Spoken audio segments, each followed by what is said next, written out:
Okay, we are here for more Pokemon X. I don't really know what the plan is today, but we're gonna go and figure it out together. So let's hop over to the game, why don't we? Um, Here we go. I don't know why it always takes a second for the game screen to populate, because like I saw it in the preview in OBS very clearly, but then I transitioned over to the other screen and it didn't show up for a second. Like it disappeared and then it came back. It's really weird. But that is not what we're here to talk about. We are here to play some Pokemon. So, let's start. Last time we were here, we made a whole ton of progress in the Battle Chateau. We became a Baron? No, you started as a Baron. What? Hang on. I hate that I immediately have to look something up. We were definitely a Baron for a long time. We became a... Hang on, I'll just tell you. We became a Marquis. That's what it was. So we started as a Baron, then we became a Viscount last time, and we also became an Earl last time, and we also... No, we were a Viscount after our first visit here during the story. But we became an Earl and a Marquis. That's what it was. So, we are not going to do that today. I said that I'm going to take a lot of steps ahead of next time I go here, and I've not done that today. So, I think what I want to do is continue our world tour. Is that what we're calling it? So, last stream I started out here in my hometown. I went up here, visited Lumios, came down here, and stopped. So we covered like this part of the world, and I just caught some Pokemon that I had not caught previously. I checked that I got most of the items. I fought some trainers, or I would have fought some trainers if I had not fought them before. And this time I think I'm going to try and cover, I don't know, this area of the world here. That might be too tall of an order, but we'll see. So, I'm going to pull up the entry for route. Am I on 7 or 8? Hang on. I'm on route 8, right? 7. Dang it. Okay. So for route 7, I'm just going to confirm that I have all the Pokemon here. And that involves going to the Pokédex, unfortunately. Just give me some time. We'll get there. I think I checked these already. Got Smeargle, Volbeat. Oh gosh. Smeargle, Volbeat, Nilomise. Roselia. Roselia. Roselia. There we go. Krogunk. Yep. Ducklet. Yep. Bebe, obviously. Spritzy. Swirlix. Spritzy here is a Y Pokemon, so pass on that. And that is it. Yeah. Okay. There are Psyduck on this route, actually, if you do a Horde encounter. But I think I have a Psyduck, right? Let's see. Horde encounter of Psyduck. Where is Psyduck?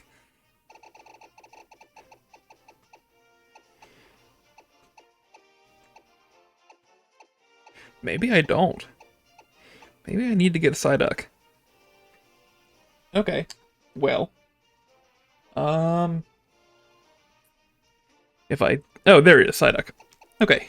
Thank goodness. That would have been... I just wasted time looking for Psyduck that I have. So, in that case, I think we're done here on this route. Don't go in the grass. And we will make our way to... Well, here's Connecting Cave. I guess I'll pull up the page for Connecting Cave and check that there's nothing here. What? Hang on, do I not have a cut Pokemon? Do I have my actual team? I do. Dang it. Well, let's go back to town and we will trade out our team for our exploratory mission team. It's Camphor Town, right? If I got that right, I'm gonna be very excited. Camphor Town, yes. Okay.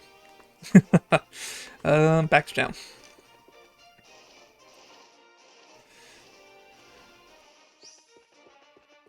It feels like you go faster for a second if you flick it, and then you slow down, and you go faster again if you do it again, then you slow down. It's interesting movement. Okay, let's get out the good Pokemon. As if mine are trash. Well, some of them are. Let's see. My drink is leaving condensation on my desk. Let me grab my coaster here. Okay. What are we doing? PC, and we'll pull out our TM and HM folks. Who's the highest level on my team right now? 74, 74, 77, 77. Yeah, you two are definitely off. And I'm tempted to... Can I kick someone else off the team? Comfortably? Probably Aegislash, right? I think we also kick off Aegislash. And I think we bring on... What is her name? I forget, but it's going to be good when I see it again. I'll remember. We're going to bring on... That's such a good name. We're going to bring on Hitchepset for the sweet scent. Because I'd like to have free horde encounters whenever I want. So we're now working with 3 team members and 3 quality of life Pokemon. Now the question would be, can I teach Hitchepset Fly and Strength? And then can I eliminate, what's Halucha's name? Can I then eliminate Megasis from the team? Like, is there a way that we can consolidate all the moves onto 2 Pokemon? Let's see. Looking at Vespiquen. We have got Learn Set by TM. It can learn... Oh, not Gen 4, hang on. Gen 6. It can learn Cut, and that's it. Well, if we put Cut on Hitchepset, right, that takes Cut off of Bigoof. Does this work, or no? Bigoof can then pick up another move, but that does not mean that, yeah. Can anyone else learn Sweet Scent? Hang on, let's look at that. Because I don't think my consolidation works the way that I want it to. Because Bigoof, I think, has something unique. I'm sure one of these moves is only learnable by Bigoof and not the other 2. So it might be that I have to carry around 3 Pokemon. I can learn Sweet Scent. Because if we can teach Megasis Sweet Scent, I highly doubt it. But, let's see.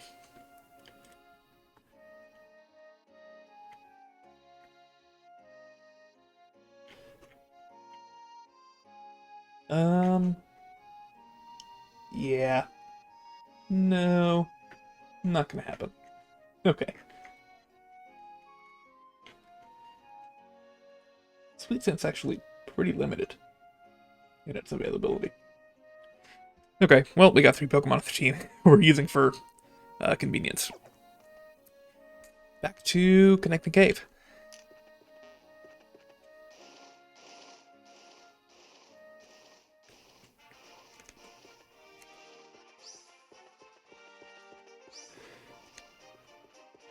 Yeah, it feels like you go faster when you do that. I need to ask at some point if I talk to someone who's played the game and knows more about it than me. Is that the case? So I got Cut now. Let's cut this tree. I think I must have done this already, but we'll just make sure.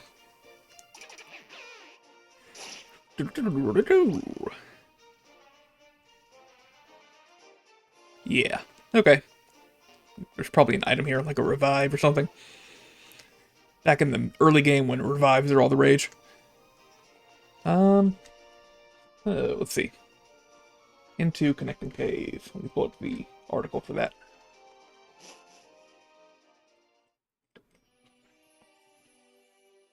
In Connecting Cave. We don't have many Pokemon at all. I think I've got them all. I'm just looking at the list. There are 4 Pokemon here available. So if I don't have them all, I'll be very surprised. I think we're still technically in Central here. So we've got Zubat. We've got Whismur. We've got Meditite. And Axew. There we go. We're done. Cool. Now I'm going to pop on a Repel and explore the cave a little bit. Because I feel like I probably could have done a better job of that in the story. But I didn't feel like it. So, there we go. Alright, anything good in here? There's a strength shortcut. Should I... I'll go around to the top side and do that. Is this just a straight shot? It is. Wow. So that's why you want to do that shortcut then. We will go this way. You know what I haven't done lately? It's a Poke Radar. Except I did do it last stream, right? I literally did it last stream that I did, and I failed several times. Just feels like forever ago because it's been almost a full week. It is Friday. My last stream was Sunday, right?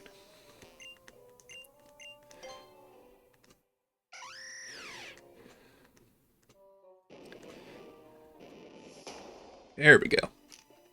The cool, I guess. So this way is just also basically a straight shot. Yeah, Connecting Cave is very small.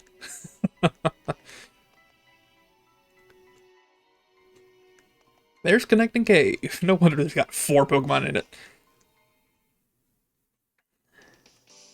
Alright, Sillage City. I'm not concerned about, really. The important thing is that we can go either up or down. Let's go down first and we'll exhaust this part of the world, and then we'll go head our way up. So we're going to go to Route 8 next. Alright, just gotta get there. Woo! Oh, hang on. Woo! Movement is still kind of weird. You get caught on things that I don't think you should get caught on most of the time.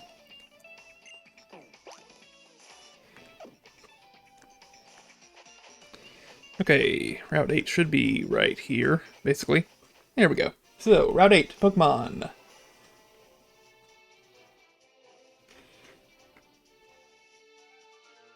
Pokemon. Okay, there we go. Also, you know what I should do? I don't want to, but I'm gonna waste some time in service of less wasted time later. I just need to fly to Lumiose. I'm gonna go to the fishing shack and get the super rod, because it's like every route that I do without the super rod is just encounters that I'm not getting.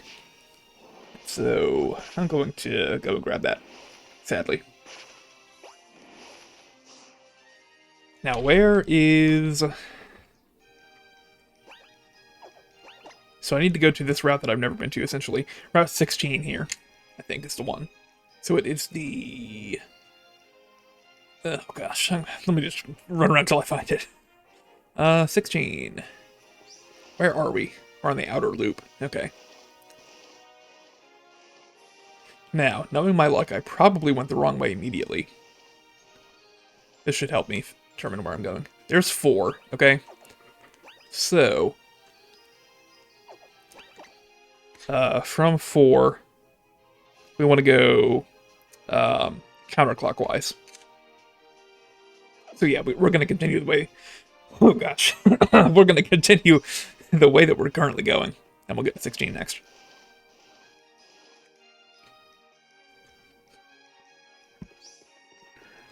Is that it right there? No, okay. Here we go. 16... There we go. Now, I don't think I've been on this route before, so we might have trainers to fight. We might have brand new Pokemon that I've not seen before. Let's just see.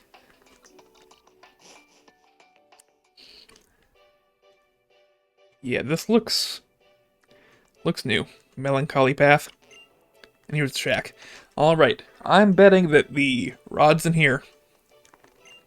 Hey there! Oh, yep, yep, yep, yep, yep. Yeah. Super Rod. Call me Super Rod. Consecutive fishing. Yeah. It is crazy that this game has chain fishing in it, which is like the most broken method ever to get a shiny. I need to try that at some point. Okay, fly back to Sillage now. Oh, hang on. Pokemon. There we go.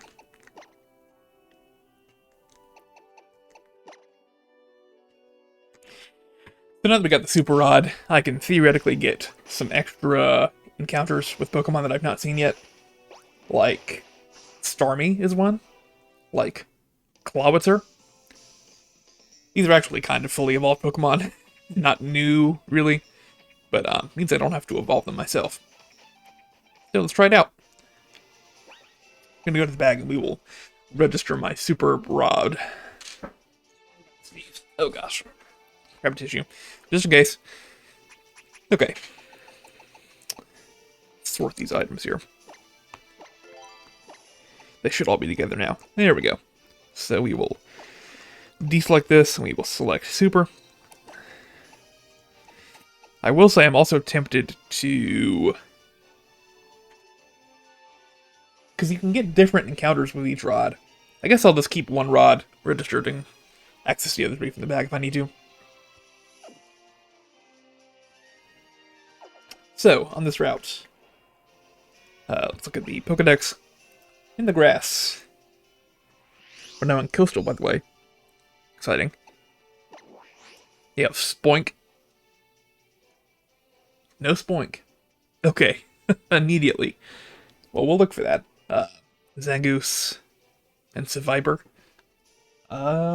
We could get a horde with a Seviper in it. We might have to try that and to see how it goes. Right? Yeah. Yeah. Okay. Well, let's just go for those two immediately. I'm not gonna make a list of everything I need. I'll get them one at a time. Any hidden items here, by the way? Did they respawn? Someone came and dropped me some fresh items to find. And where is the grass? The grass is actually up here on the cliffs. So I need to get there. Oh, hang on. Oh, no? Is it?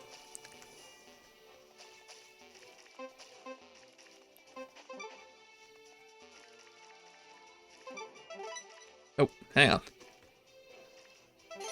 There we go. Hey, Pearl.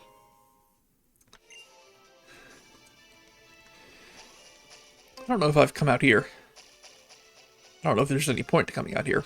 I could surf on the water. Because it seems like there's a lot of stuff to find if you go that way and surf on the water into the ocean. We'll try it out when we're down here again. Hey, Stardust.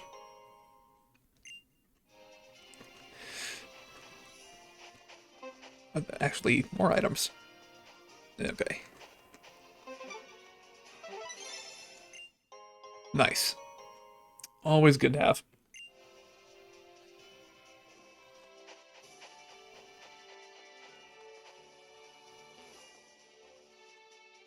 Okay.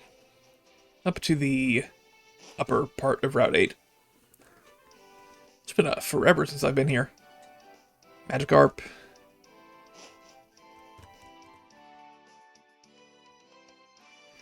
Pokemon Center. Route 8. Okay. I guess this is what we want to do. We'll have to go this way, though. In the grass. Looking for Spoink. And I think we just threw a ball at it. Oh, I got rid of Catherine. Did she have False Swipe? Did Catherine have False Swipe on her again? Because that sucks if so. Let me run. I'm going to go get Catherine out of the PC. Because she's my False Swiper. Means I have to do this again, right? I think I need to go the other way. I think this does not work. Oh, it does. Cool. Sorry for the delay again. Back to city.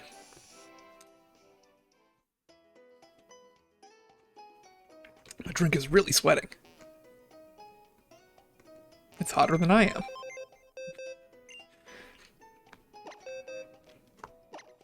Okay, Catherine, you in here still? Don't do that. You do a false swipe, don't you? Yeah. We need you. We need you on the team. Because you're actually a great utility Pokemon. So, why don't you come in and you can replace... I don't want you to replace anyone. I like all them. Replace Gumper.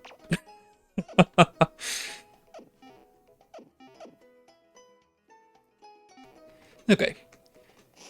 As we were saying. Going up here to find a Spoink still. Spoink is technically more common than Inkay, which I just saw, so... Come on, Spoink next, please.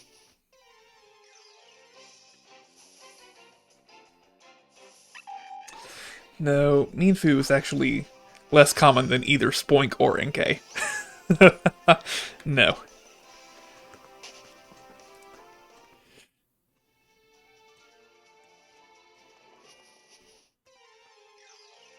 I think everything else in this grass I've got. Do I have Drifloon? I actually don't know about that. But Drifloon's the most common encounter in the grass, so I should, right? I just can't remember catching one.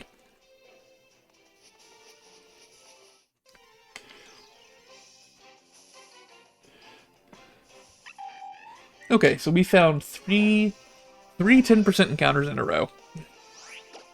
Hello.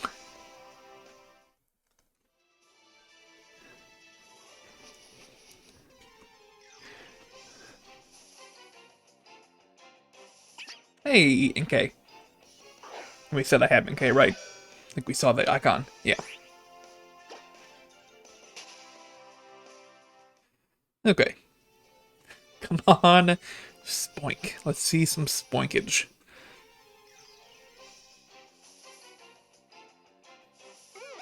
Okay, Drifloon. Do I have Drifloon? Let's see.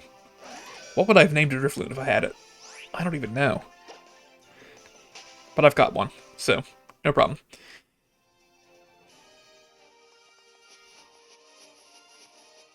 Wonder if I caught a Bagon. Bagon is the least common encounter in the grass here.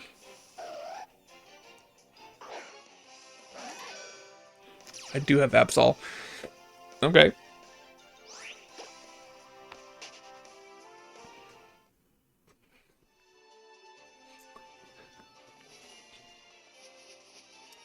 Come on. Oh, horde. Got a horde of something. Horde of Wingull. No. I'm gonna pass on that.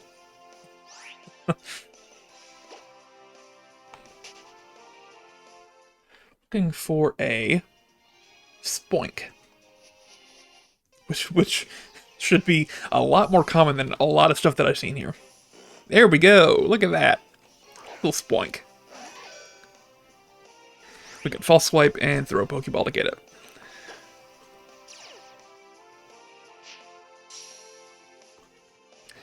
I gotta say, I would love to see this Spoink pull out Fisher or something and just kill me. I know it would fail, but still, the idea of it's worth laughing about. I don't know.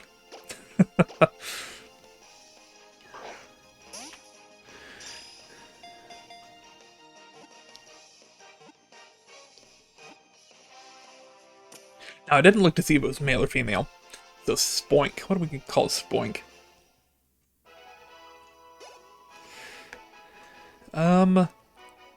Maybe its Pokedex entry will inspire me. Let's see.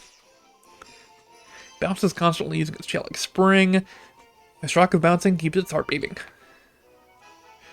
Oh, the shock of bouncing keeps its heart beating.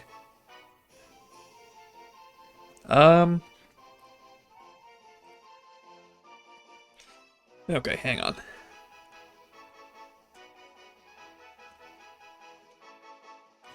I'm thinking something to do with CPR. Like the shock, like, of keeping someone's heart beating.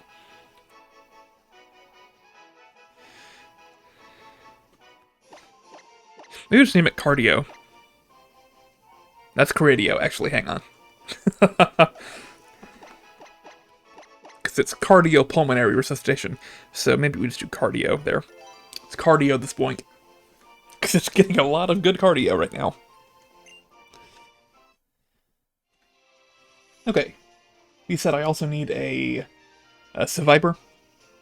So, this is where it comes in handy to have a sweet scent user. I can trigger horde encounters at command. So, I've got a 35% chance. Hang on. That does not add up properly. That adds up to more than 100%. Oh, Winkle.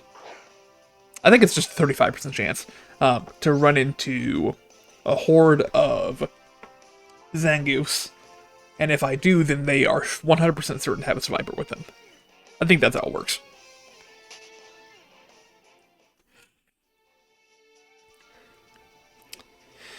So the big question is, I need them to not kill each other. And they're really going to try, because they hate each other, obviously. So they're going to... The Zangoose are going to team up and kill this Viper instantly. So, what can I do to stop that from happening? I need to keep the Viper alive long enough so that I can kill all the Zangoose. Because you can't throw a ball unless you've only got one Pokemon left. Right? There we go. Zangoose and a Viper. So maybe the... See, that it's just tough. Like, we can just start shooting Zangoose. And it might work. But it's, yeah, it's 4 against 1. Technically 4 against 2, I guess. And they, for some reason, 2 of them outsped me, which is really wild.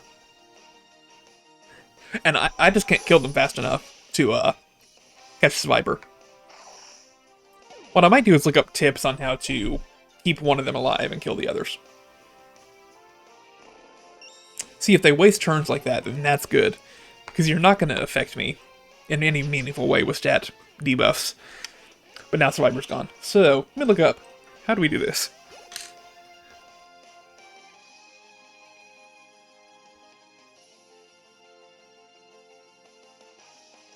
Because now there's no more point in me being here, essentially.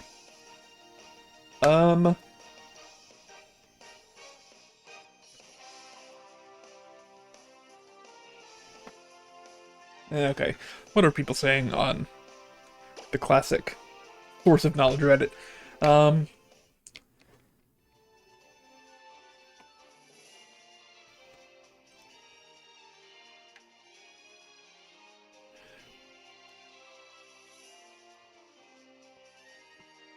Okay, so I'm seeing people talk about 4 Zangoose and a Survivor.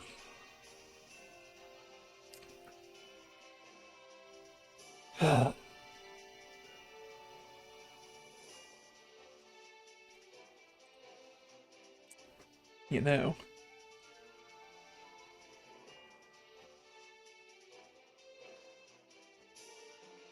Let's see.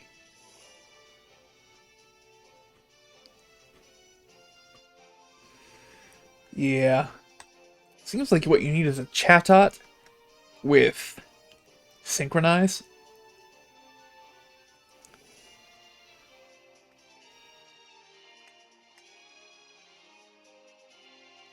Yeah.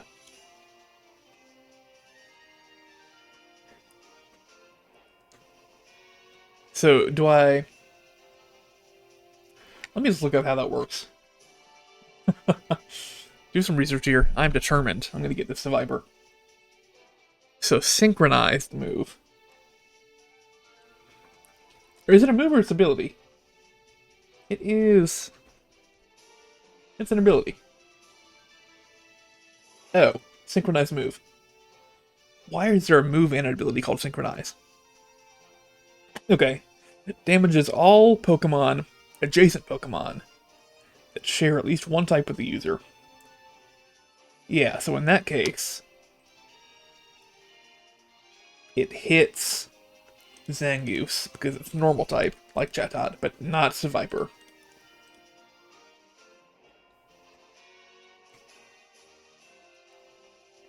Okay.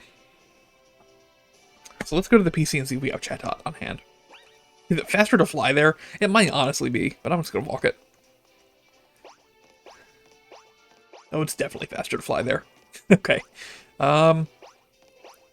Chatot synchronize.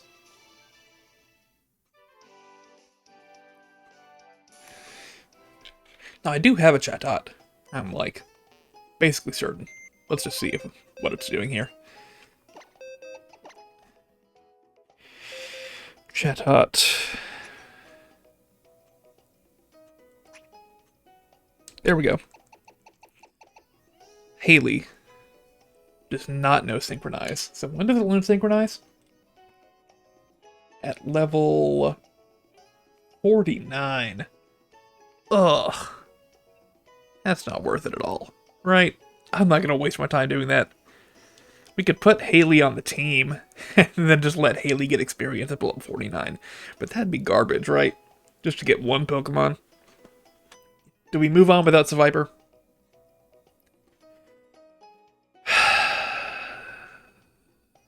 It's very sad. I think we do for right now.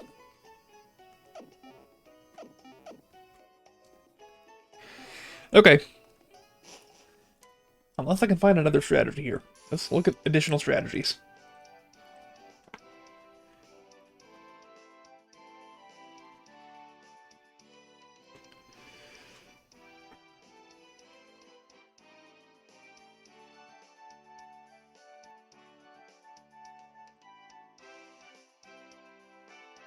Let's see.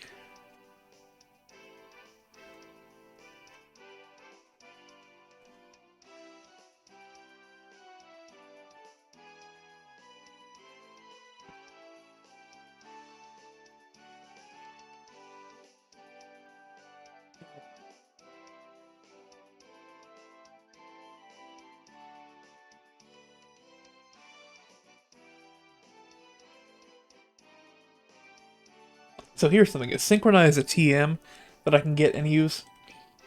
Let's look at that. Because if so, I could teach it to any good normal type that I have.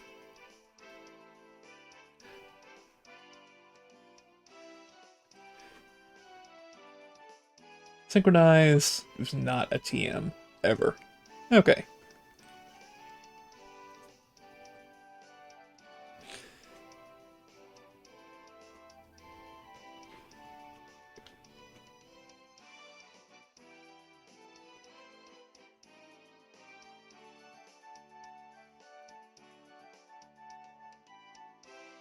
Oh, you could do follow me.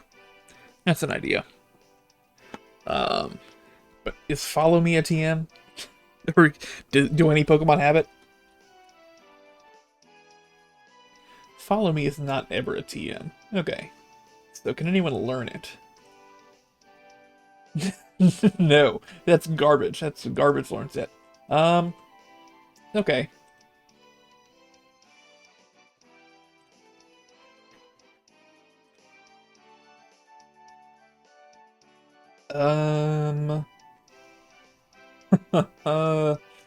Let's see.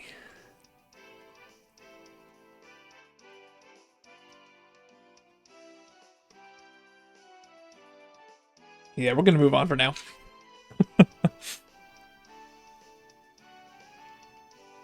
Yeah. That sucks, but the goal was never to... That's what I'm telling myself. The goal was never to complete the Pokédex. Even though I probably could if I put in, like, way too much effort. So Viper, not happening. Absol, we saw we had. Bagon, yeah. Drifloon, somewhere. Yeah. Mienfoo we got, and NK we got.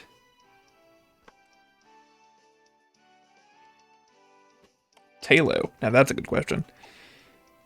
Do we have Talo? I don't see Talo here. It is a very low % horde encounter. So you know what? Let's go get that, because that's at least guaranteed if I see one, I can catch it. Okay. Up here. And let's see about a Halo. And along the way, I'm sure we're going to see several Viper that I could try and save in some form, I guess. Just looking at my team here. You know, maybe... Do you have like a move that hits everyone on the field? That would then not hit? Encore's not going to do anything good. Oh, that... Whoops.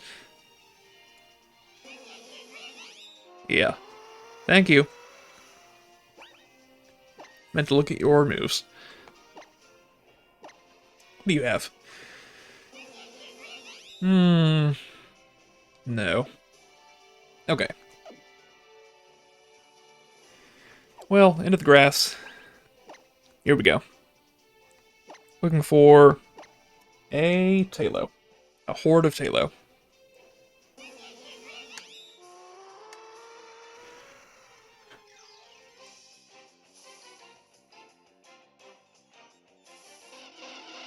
That's not it.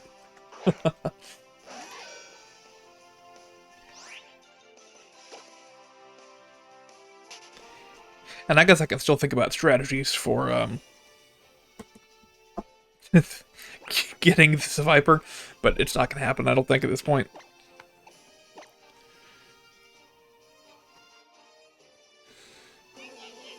Now, the worst case scenario is that I get a shiny Viper here, just from random horde encounters. But at least it'd be documented at that point. Okay. Still no. And the Wingle hordes, and they're the most common ones. I was going to say they're not that common, but no. Over half the hordes are Wingles.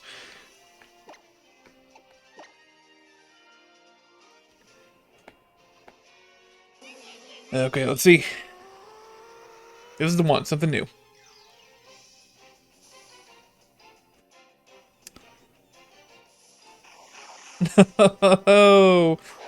No, not the Viper. I don't know, dude.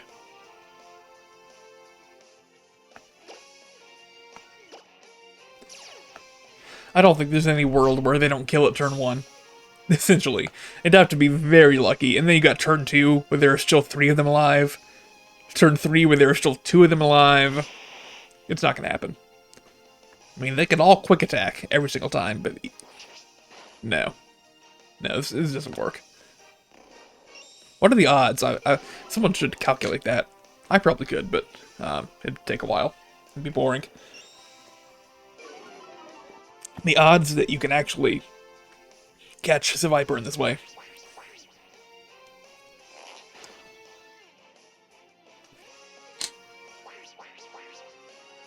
Now, if you're wrapped, can you move? You can't move, can you? Right? Or no? Why didn't I move? That's my question. Did I miss Sacred Sword? Did I do that little damage with Sacred Sword? Did I just... Am I throwing? Why did it do nothing? Or I mean, Shadow Sneak, sorry. Sacred Sword should definitely heal. Quick attack.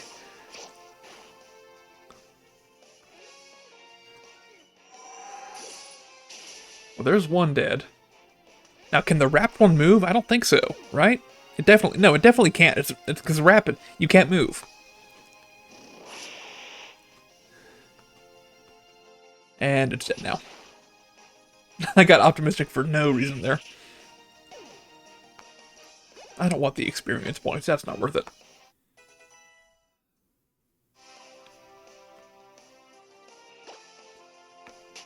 Okay. You know what? I'm being so wishy-washy on this. We're doing it. We're gonna go get Chatot out of the PC. We're gonna ride Chatot around on the team for as long as it takes to learn Synchronize, and then we're gonna use Synchronize to get the Viper.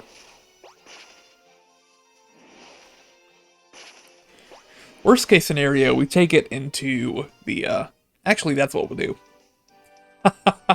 I'm the worst. I'm the absolute worst at making decisions. So I just decided, actually, next time we go to the Battle Chateau, we're going to take along Haley. And we'll get Haley leveled up some at the Chateau. Because that's good trainer experience, very consistently. Sorry. Again. Zangoose, we've seen you. Actually, want a horde. Should have done tweet sent. Now it's just a matter of when we get that Talo horde.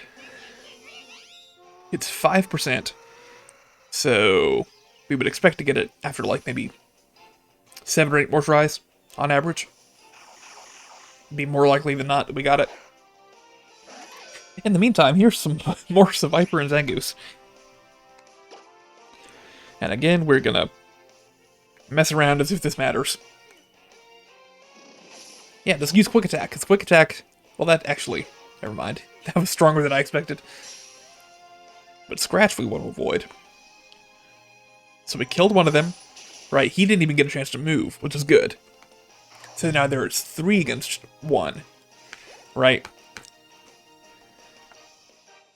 Wasting a turn, good, right?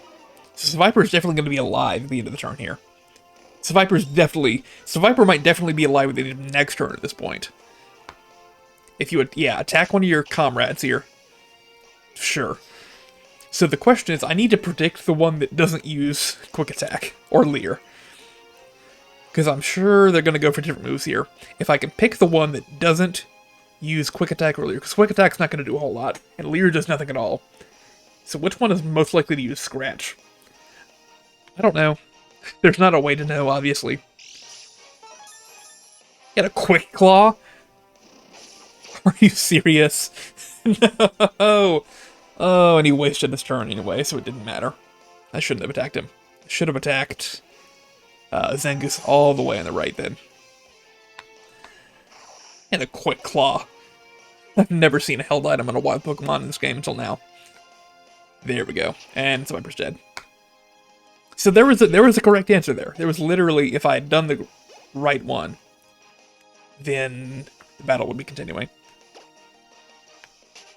So I'm convinced that it could happen. It's just a matter of whether it will before I find the Talo, which I doubt.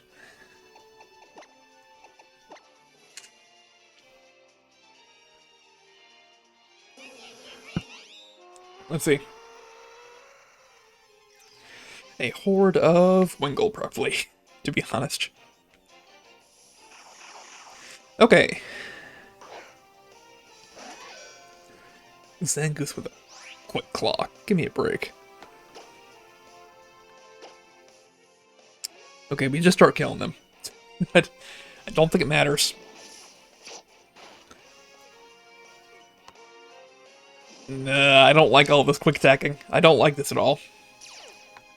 Okay, so 2 of them use Quick Attack. Now it's my turn. And I do take out one of them that didn't use Quick Attack. So it matters that I targeted that one in particular. So Zangoose has to endure, or sorry, so Viper has to endure 1 more possible attack here. There we go. So, I think we're in a similar situation. I need to pick the Zangoose that is not going to waste its time. Well, I'm really strategizing about this for no reason at all.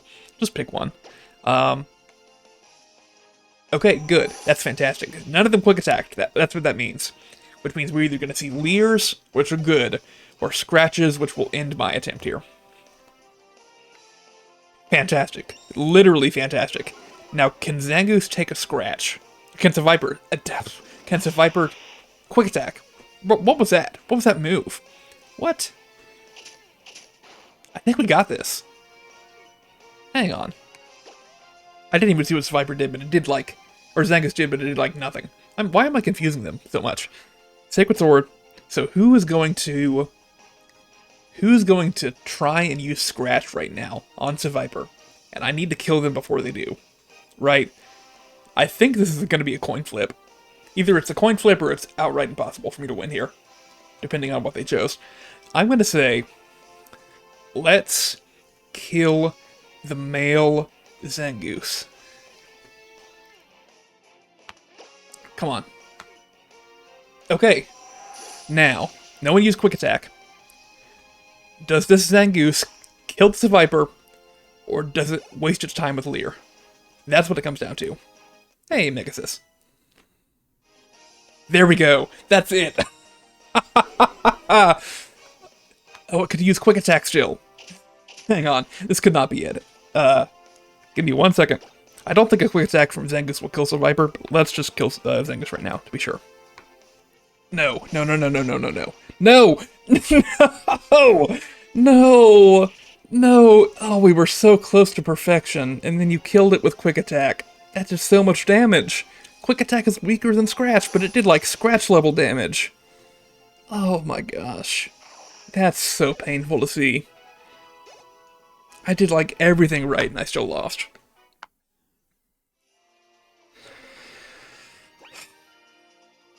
It's so emotional. It's like the most stressful battle that I've had in this entire game. Okay, we'll try it again. I'm actually excited to try now. Because now I'm sure it's possible.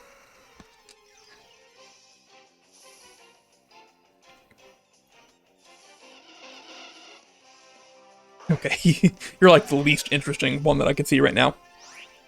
Get out of here.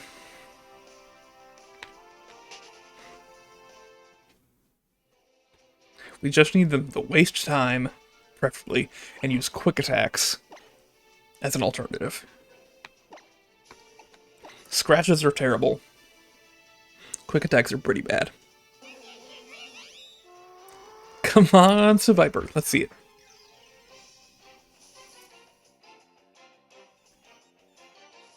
There we go. Okay, so let's think here. It literally doesn't matter what I do, but I'm going to try and strategize. That's Sacred Sword. I don't even know. This one over here. Quick Attack. Not good. At all. So now it's my turn. So I did attack a good one. I'm going to deny this Zangoose using its turn.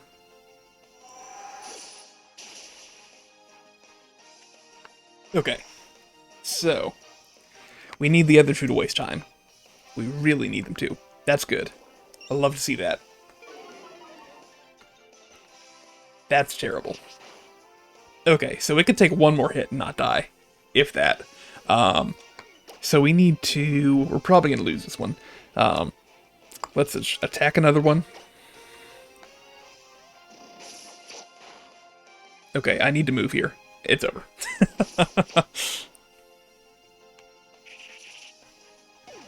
Yeah, the quick attack is really rough.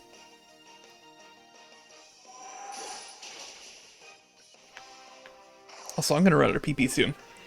On Sacred Sword. I guess I could run back to the center, or I could swap team members.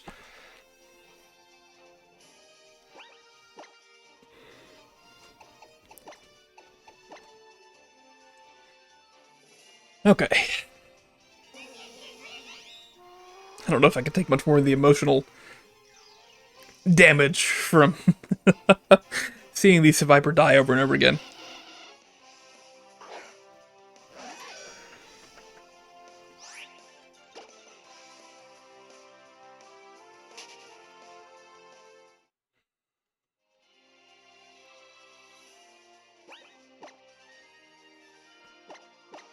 Oh no, hang on.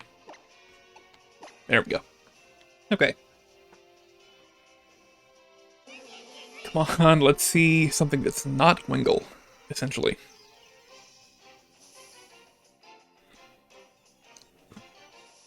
There we go. Okay, we're back on for another try. Oh, gosh.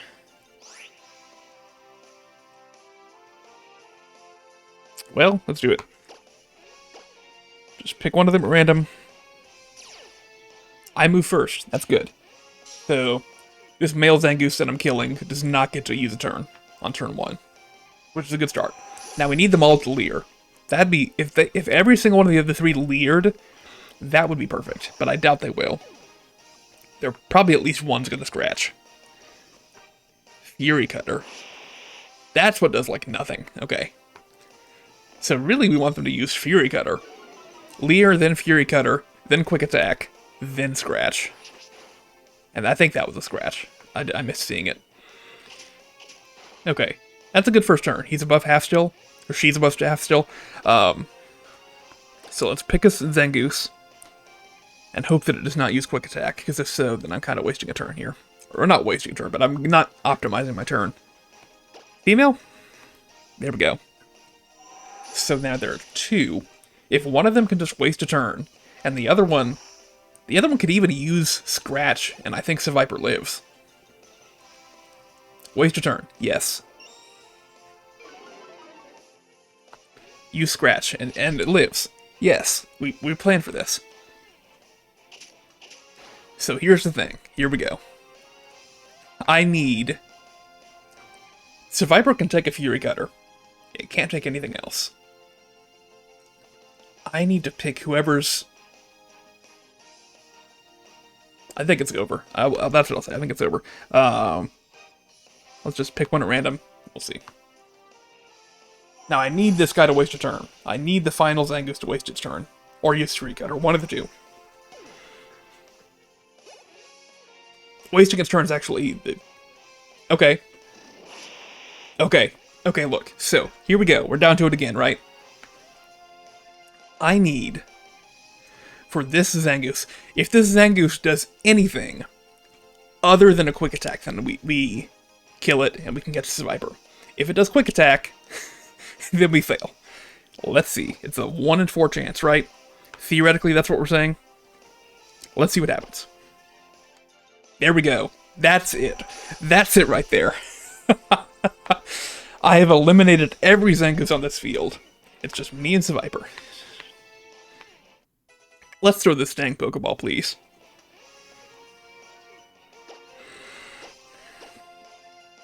I can't believe I just did that. That's insane. No, no, don't. Don't. You're such low health.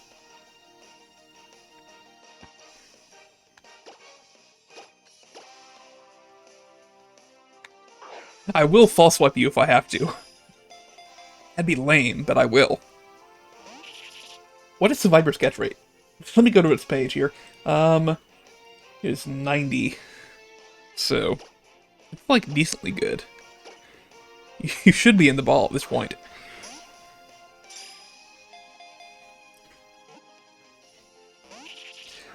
This one shake stuff is really annoying. At this rate, it's going to start struggling and kill itself. Oh, no. Don't do that, please. Okay, you know what? Let's false swipe. Let's take off the last 2 HP that you have there. Cool. That's wonderful. Just kill my false swiper. I one-shotted myself. I get that my attack was raised, but I one-shotted myself. Are you serious? I guess I'm in blade form, so I'm fine. I one-shotted myself. There we go. Why is it not being in the ball? What? I just want to put out there on the record that I caught a full health Xerneas in my first Pokeball, and yet I can't get more than one shake out of a red health Seviper on some who knows where route that I had Rocky Helmet.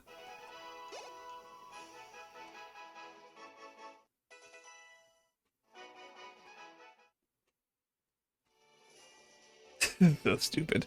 This is so dumb. I hate that. What? That's ridiculous. That's really ridiculous. What on earth is the problem with this game? What on earth is the problem with me? I forgot I had Rocky Helmet.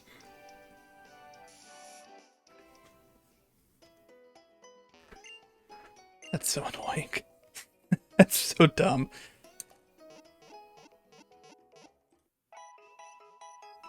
Well, we're gonna do it again.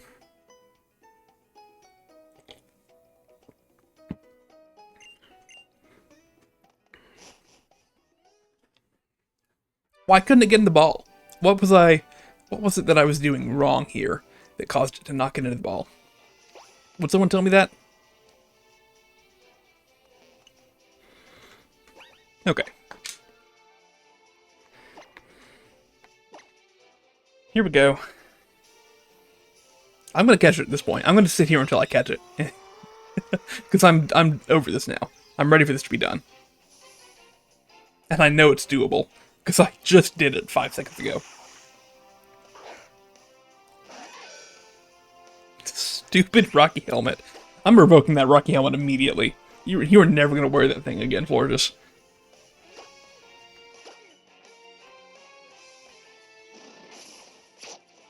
Bad.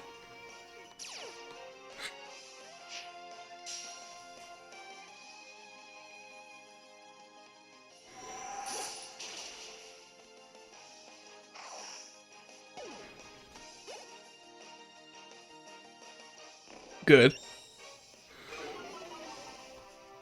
Bad. It's below half now. Well below half. It's basically over at this point. But we'll keep on going.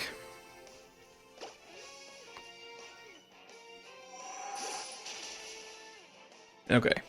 I need both of you to waste your turns here. For sure you have to both waste your turn. I mean, that's kind of like wasting a turn. That's kind of like wasting a turn. But you can't take another hit. So I need... Now I really need to kill one of you. I need to waste a turn. You wrapped him, right? So wrap means you can't move on your turn. So I should target the other Zangoose on the field. Right?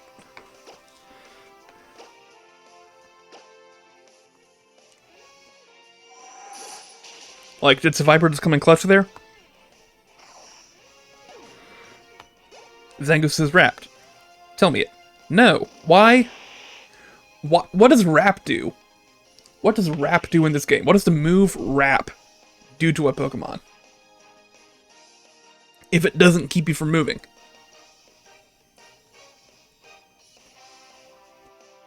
What does wrap... What does wrap do?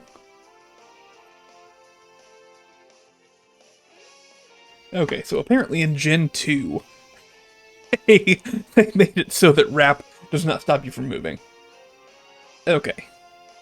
Well, apparently there's me being Gen 1 brained for the first time in my entire life.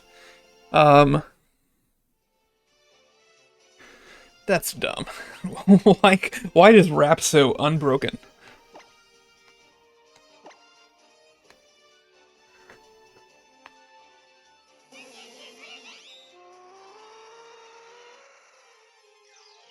We're gonna catch this Viper. We're going to catch it. It's just a matter of which one.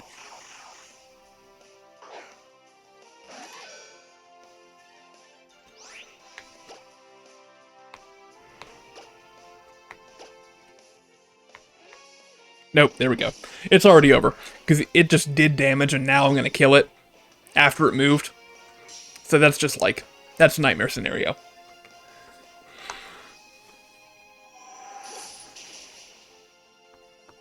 Because it's already done its damage for this turn. And now the other 3 still get to move and attack. If they want to. Yeah.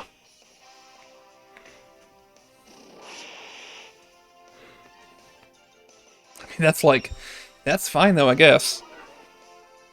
So I really need to kill one before it moves this next time. What I would love to see is the Viper actually help me out here and kill a Zangoose on its own. Just like target the same one for like 3 times and try and kill it for me.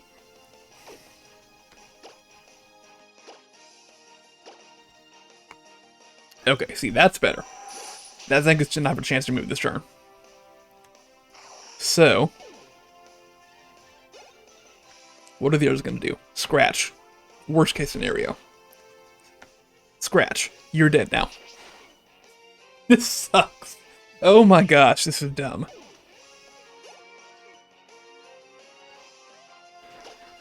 And we're done.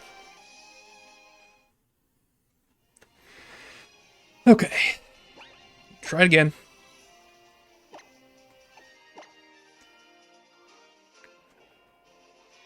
I can't believe I got stopped here doing this, of all things.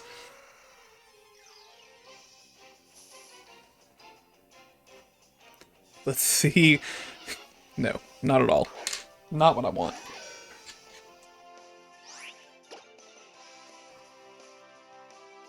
Okay.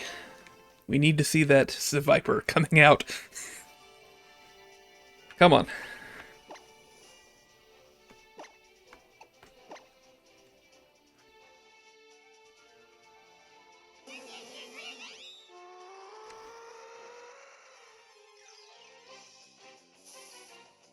It is...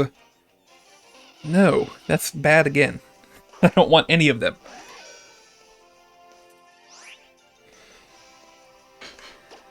Run from that.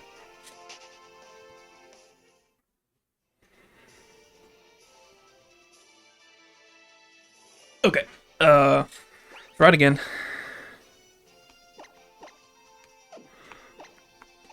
Because the thing is, at this point, I know you don't have to get that lucky to have an opportunity at Viper.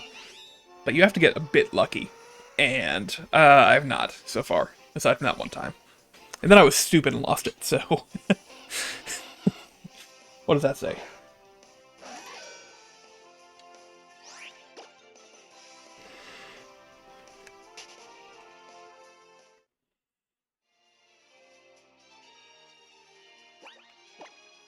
Don't even have any good commentary. Just wasting time trying to catch some pixels on my 15-year-old game console.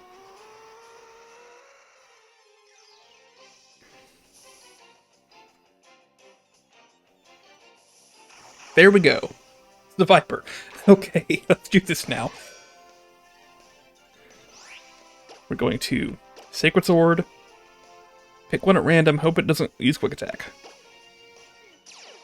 There we go. I move first. So we hope that we kill this one here, obviously, and that the other three are all going to use Leer. They're all going to Leer at me. Let's see. Nope. Bad. Nope. Bad.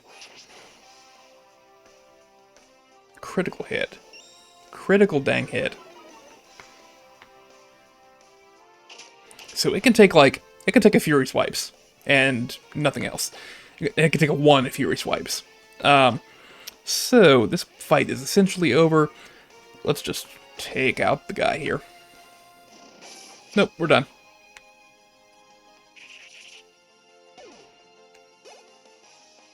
So Viper, I notice, is always in the 4th slot of the battle.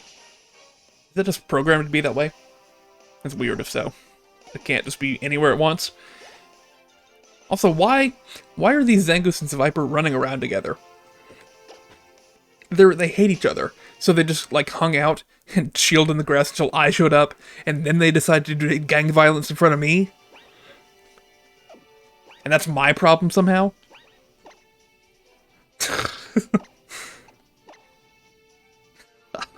I want to put peace on the streets. You see what I'm saying? I want peace on the routes of Kalos here. I'm trying to take the combatants out of the situation. But no, they gotta kill each other.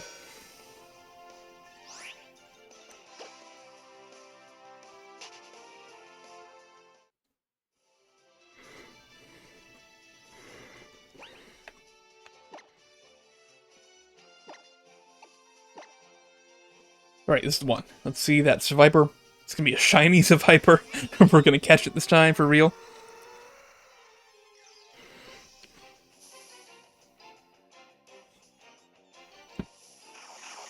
There we go. Shiny Viper. We'll say.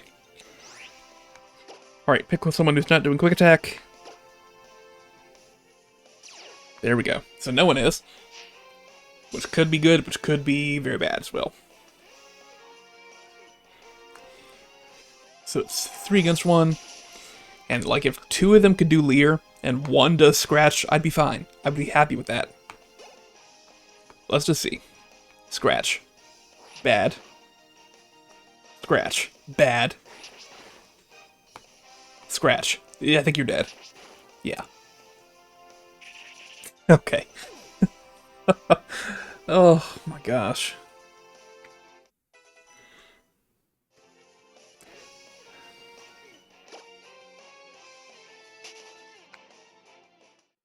Okay. We will try it again. Pokemon. Chipset. Use Sweet Scent.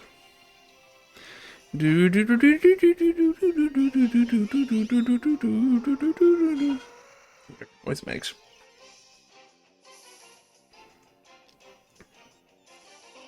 Nope. Nope, not good. Why does Wrap not actually bind you in place? Or should I look up the move Bind? Is that what I'm thinking of? Is Bind? I know I'm not. I'm thinking of the move Wrap in Gen 1, but...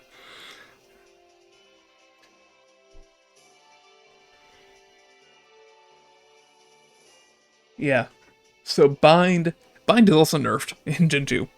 In Gen 1, Bind is also a blocking you from moving move. Okay.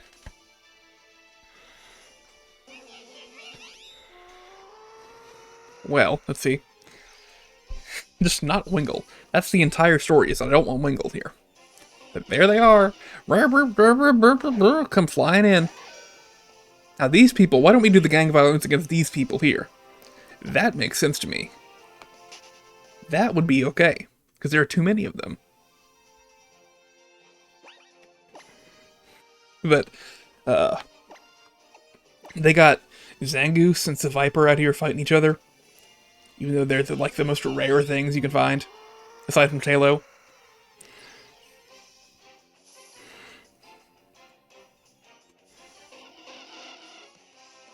And here's the other thing. I'm up on like a 50-foot cliff, essentially, right? What are the Wingull doing up here? Stay down on the beach where you belong. That's where all the French fries are, okay? I have nothing for you up here. I have a Sweet Scent, but you're looking for French fries, is what I understand. And so stay away. If I wanted to use French fry scent, I'd use French fry scent, and I would invite you over. But I'm looking for things that are not Wingull. I'm looking for Zangoose and Viper, and I'm looking for Talo.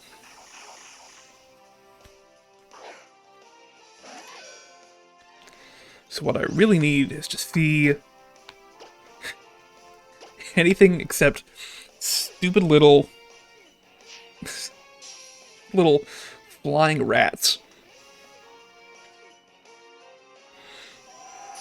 Okay, so no one went for Quick Attack turn 1. Maybe I should use Quick Attack. I don't actually have priority moves, so I'm just lying about that, but maybe I should try it or something. Nope. No. No. No. I feel like if the Zangoose... if you have 3 Zangoose, and they all use Scratch, Seviper should survive that. I feel like it ought to. But I feel like I've gotten unlucky, and the Zangoose have gotten high rolls on their Scratches, when it's 3 against 1 like that. Because it seems, just looking at the health bar, it seems like 3 Scratches should be perfectly livable. But it's not happened the first 2 times I've seen it here. Or most recent, at least. So I think these are weak Sevipers.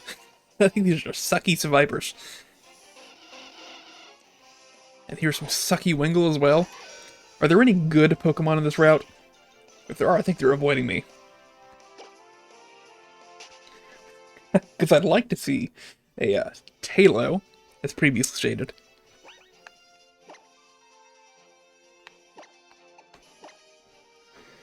But I'm willing to bet that right now I'm going to get some garbage birds. Let's see.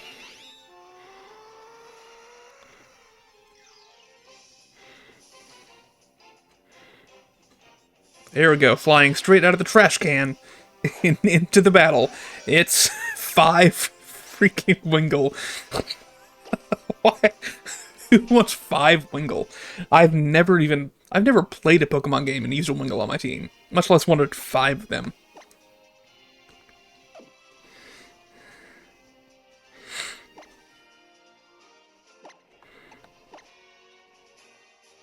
Whereas Tailo is an iconic Pokemon, and Zangoose and Seviper are, I'm going to say, iconic Pokemon as well, from their feud. I'd love to see any of them, and I'd love to catch them, but here, coming out of the sewer, it's 5 more Wingull, which is completely useless to me. At this point, I'm going to find a shiny Wingull, to be honest.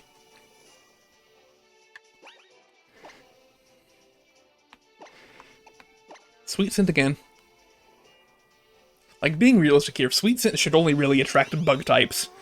Bugs and flowers, maybe. And normal, I guess. I don't even know. Like, what smells good and sweet? I'm trying to think, because I know that birds cannot taste spice. They can't taste like capsaicin. Because we use, and they will sell you, basically like hot sauce, you can call it that, for birdseed. And what that does is the birds will eat it and can't taste it at all and doesn't affect them. But squirrels, which are mammals, will eat the seeds doused in the hot stuff. And then they will not like it, because they can taste it. And they'll be deterred from eating your birdseed. So here's the question. Birds can't taste spice. Can birds taste sweetness? Because if they can't taste sweetness, then there's no canonical reason that Wingull should be attracted to me when I use Sweet Scent. I bet they can, though. I bet they totally can. Right?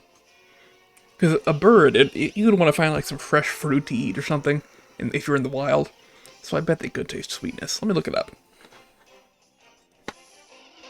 Because it sucks that I'm just getting Wingull over and over again. Can birds taste sweetness?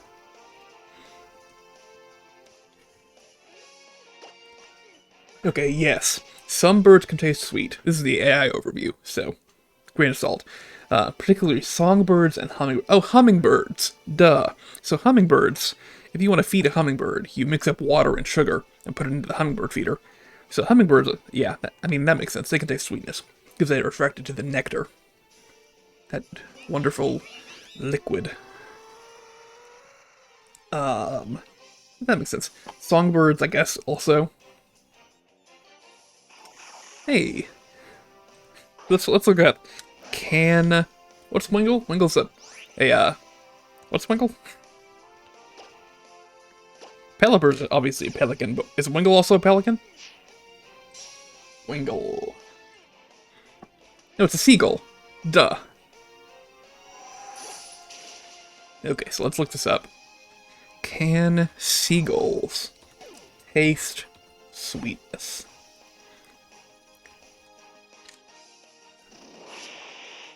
Yes. AI overview again here. Yes, seagulls, like most birds, can taste sweetness, although their sense of taste is less refined than that of humans, and it varies between species.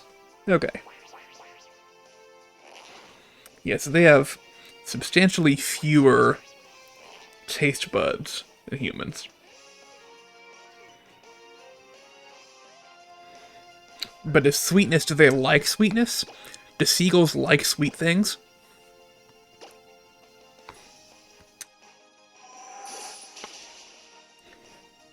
Sweet stuff.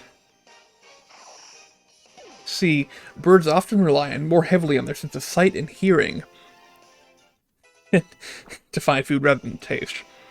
So, it doesn't say smell. It does not say they rely on smell. We'll look this up here. What? Okay, no. I don't, okay, no. Do seagulls have a good sense of smell? Yeah, they do, apparently. Okay, so, yes they do, and it can detect food from several miles away. Okay. But here's the thing. Are seagulls They have a good sense of smell. They might like, or they can at least taste sweet stuff.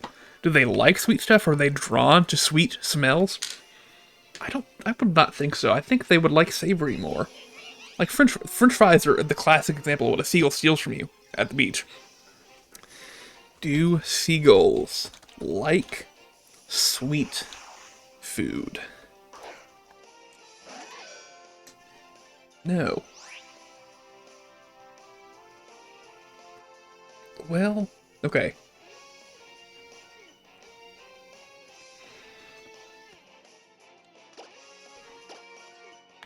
Let's see here.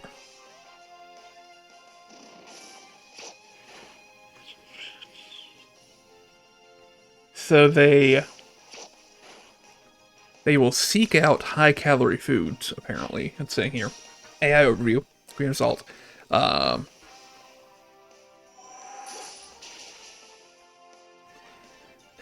But sugary things are not necessarily healthy for them, because their natural diet is going to be fish and shellfish. So, here's what I'm thinking. If we're attracting Wingull up from the beach area to the top of this cliff with a sweet scent, what I think we're actually doing then is committing bioterrorism. Here's why I'm going to say that. Because we are interfering with the Wingull's natural behavior. We're drawing them up to a place that they don't normally go. Hang on, let's look at the route information here, right? Wingull. No, they don't. They literally don't. Wingull do not appear on Route 8 at all, actually. Not at the beach. Not anywhere. It's only in horde encounters. And the only way to get a horde encounter, essentially, is to pull out honey or to use a sweet scent, right? So what we're doing by sweet scenting or honeying is what we are drawing the Wingull in an unnatural way to us to fight. We're drawing them from who knows where. Like, let's look at other routes, right, in the Kalos region. Other routes in the Kalos region. Like Route 9, for example. Let's go there and look. Or Route 10, sorry. Route 10. There. Okay, hang on. Wingull. Let's go to its game location. That'll be easier. So you could find it in X and Y. On Route 8. On Route 12. And in Azure Bay. All of them are horde encounters. You can only get Wingull in this game via a horde encounter. So here's what we're doing. Wingull, outside of a horde encounter, we don't know where they live in this region. They might not live in this region. So here's the thing. By using Sweet Scent, we are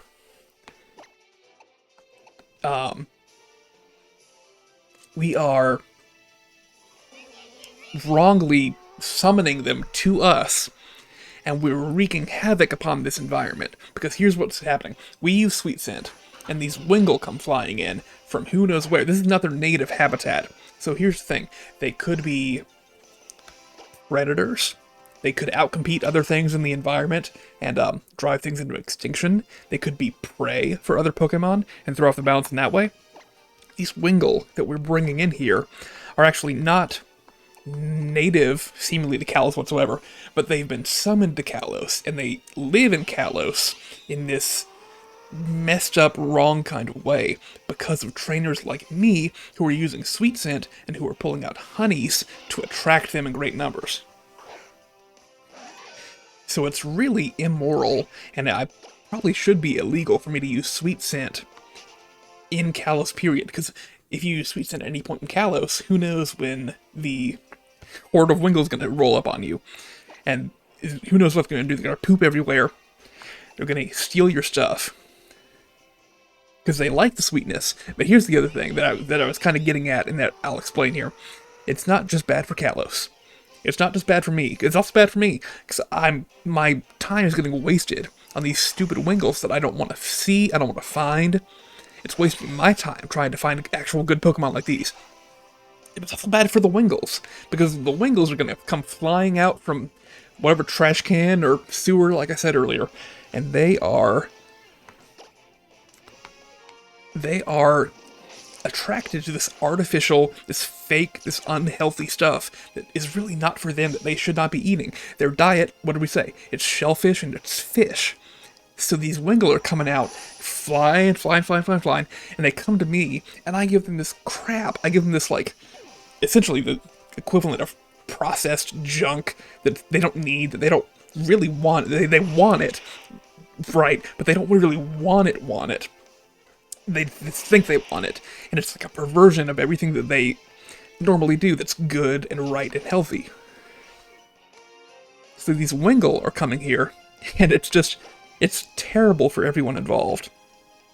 I'd be willing to bet, right, that there are probably, the number of Wingle that I've seen on this route from using Sweet Scent, I bet there are probably 1 to 50 dead Wingle corpses on this route, because they come here, they gorge themselves, they fill up, they get completely bloated and gigantic on Sweet Scent and honey and fruit and French fries and all this crap that people are giving them. And so I bet they probably die. It probably kills them to come and eat my Sweet Scent. I'm thinking that I'm a bioterrorist. I'm committing mass murder against these Wingle. I'm depriving them of their natural environment, wherever that may be, because it's not in Kalos. It's not in Kalos at all. It could be anywhere other than the world, but they are not native to Kalos. There are no Wingle naturally in Kalos. If you use Sweet Scent or honey, then you get Wingle, right? But they are not meant to be in Kalos. Kalos is not where they belong. They belong in Hoenn or something, right? Hoenn is a water region, 7 point out of 10, you know? And Wingle, that's where the Wingle need to be.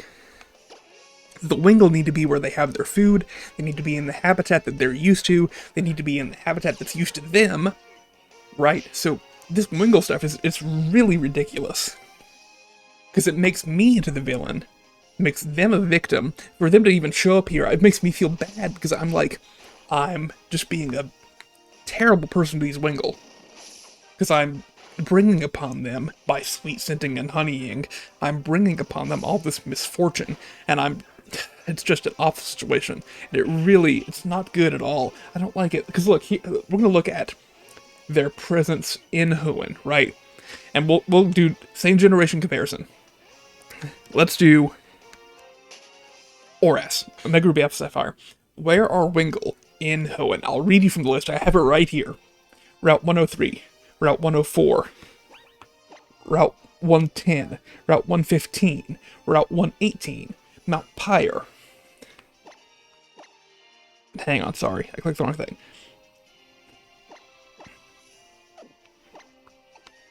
But that's not it. I will continue, right? Those were just grass encounters. If you surf in Hoenn, where can you find them? Route 103, Route 104, Route 105, Route 106, 107, 108, 109, 110, 115, 118, 119, 122, 134, Dewford Town, Slateport, Lily Cove, Sea Marvel.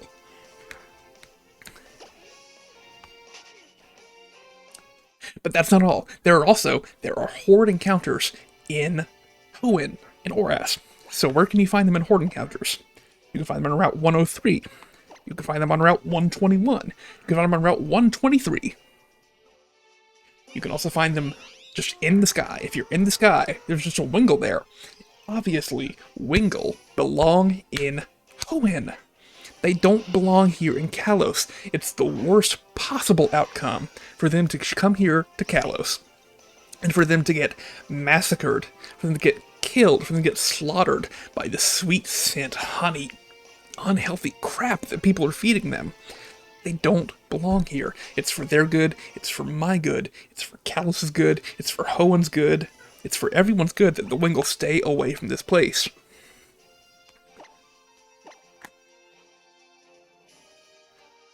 Or you know what, I'll tell you this even, okay? Let's look at other regions that Wingle belong, like Sinnoh. Where can you find them in Sinnoh? Let's look. Diamond and Pearl. And Platinum as well, okay? Route 213, Route 218, 221, 222, 226, 230. Fuego Ironworks. That's in the grass. If you're surfing, you can find them in 205, 213, 218, 219, 220, 21, 22, 226, 229, Pastoria, Sunnyshore, Iron Island, Pokemon League. They are native to Sinnoh. They could stay in Sinnoh if they wanted, right? So let's do this. Let's mentally pull up your picture of the Pokemon world, right? So a lot of the Pokemon world is just Japan, right? You got Kanto. Let me gesture so it looks correct on camera. You got Japan. Let me frame it up correctly here. Japan is going to look like that then, right? Am I doing that correctly? It's kind of a chain of islands. You got the big one here. And you got Hokkaido up here. You got the Okinawa. So you have Kanto in this area here. You have Johto right next to it. To the south. To the southeast, kind of.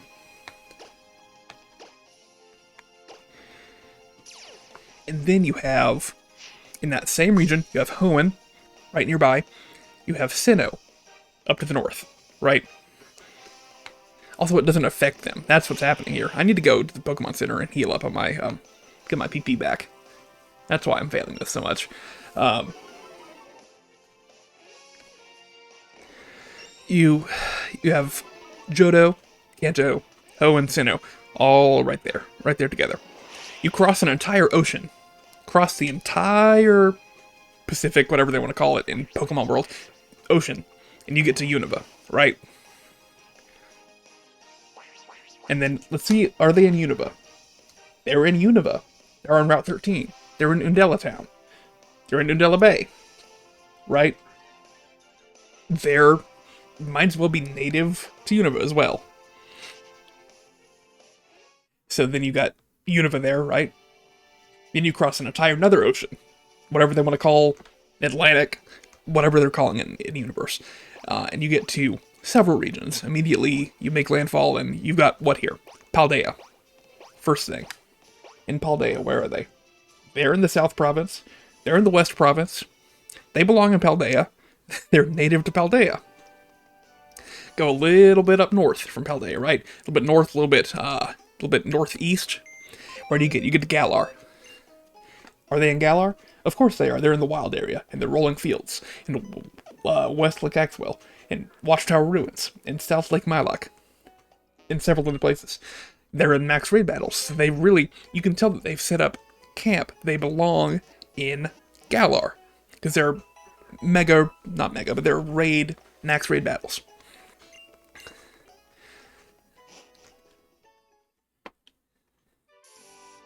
What else is there? Oh, I skipped over, obviously. Look, okay, hang on, sorry. Back up, cross the ocean, Unova, cross the other ocean, halfway. Where do you get? You get to, Alola, right? Alola, I skipped over in the middle of the Pacific, whatever they want to call it, the Pacific Ocean.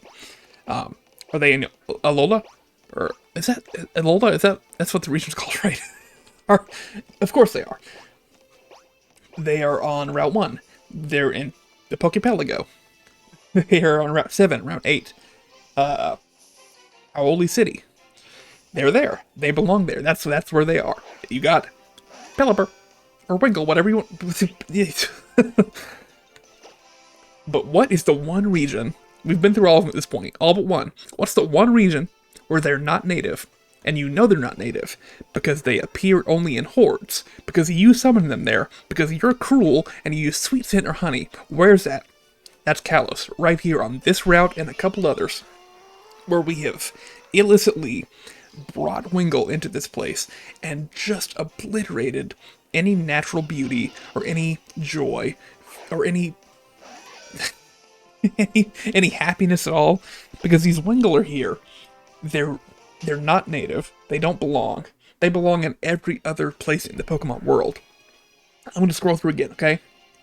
Gen 3. Yeah. Obviously, everywhere. Gen 4. Yes, they're native. You see several places. Gen 5. Even in Gen 5, they wiped out every single Pokemon from pre-Gen 5. There was not a single old Pokemon until you get the post-game in black and white, right? But Wingull is there.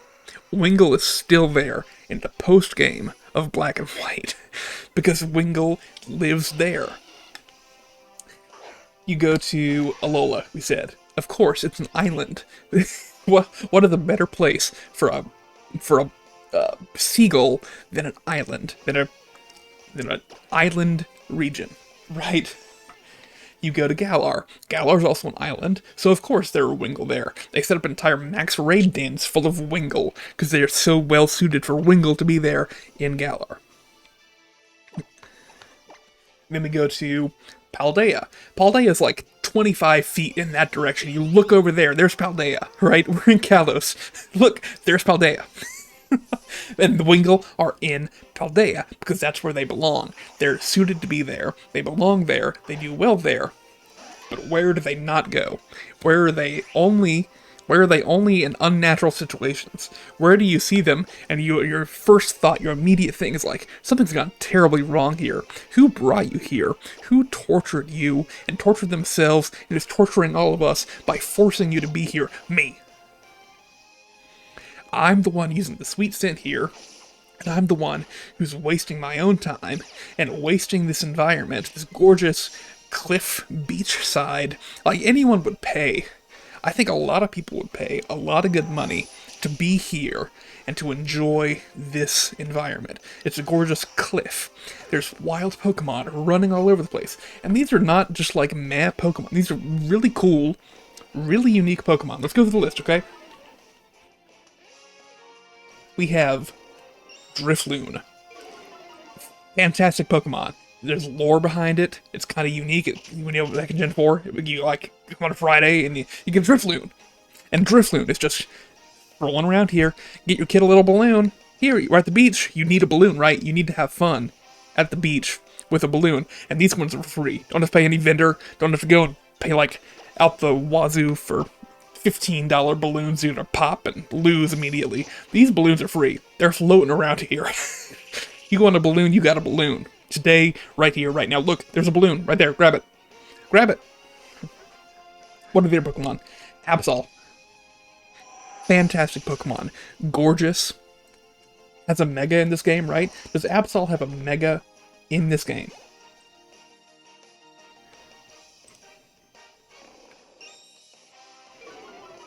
Yeah, of course it does. It has a Mega Evolution. So you want to have a fun time with Mega Evolution? I don't. I obviously don't. But if you want to have a fun time with Mega Evolution, come to this route. We got Absol running around here. Catch an Absol, Mega Evolve Absol. Let's get your Absolite going. So you can do that. That's another reason to come to this route and enjoy what's here naturally, what belongs here, and what lives here without human intervention. Let's look at other Pokemon on the route. Right? We have Bagon. There's Bagon running around on this very route. You want a pseudo-legendary Pokemon on your team? And not just any pseudo-legendary, you want one of the coolest pseudo-legendary Pokemon. You want a Salamence? You want a Salamence on your team right here, right now, today. You want to get started with that? You want to add that to your team and start investing, start building up that relationship, and get that friendship up, play some, Pokesports or whatever the heck it's called that does your IVs or something, or EVs, whatever. And let's think about this, right? Mega Salamence exists, right? So if you just catch yourself a Salamence, and then you go from here, you make your way over to the what it's called, Hoenn region, right? You can Mega Evolve. So that's two Pokemon on this route, right here today, that can Mega Evolve, if you wanted them to. So what do we have so far, right? We got the balloon, the best balloon you're ever going to have in your life, because it's living, and it loves you, right? You got Absol, who's going to Mega Evolve, who's going to foretell your death and help you avoid it, right? Fantastic, useful, cool looking. We got Bagon. Bagon's also here. We talked about Bagon. You want Mega Evolution? There we go. You want a pseudo-legendary? There you go. Is there a single game? Let's look this up, right? Is there a single game where you can find a pseudo-legendary this early? I just dropped my stylus because I'm so animated about this topic, okay? Is there a single game where you can find a pseudo this early? Where's my stylus?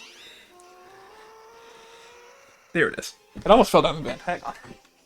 It was extremely close to falling in the air vent. Is there a single game where you can find a pseudo this early? That's my question. Because let me think about each pseudo, right? And we can look them up. We can take the time to do that, because we're not making any progress in the game, that's for sure. Let's look up each one in turn. So, we start with Dratini, right? Where's Dratini in Kanto? It's at the power plant. It is incredibly far away from the start of the game.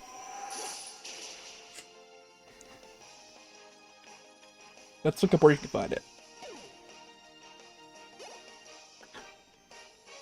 Game locations. Yeah. Actually, it is... Let me correct myself. It's only in red and blue and yellow. It's in the Safari Zone.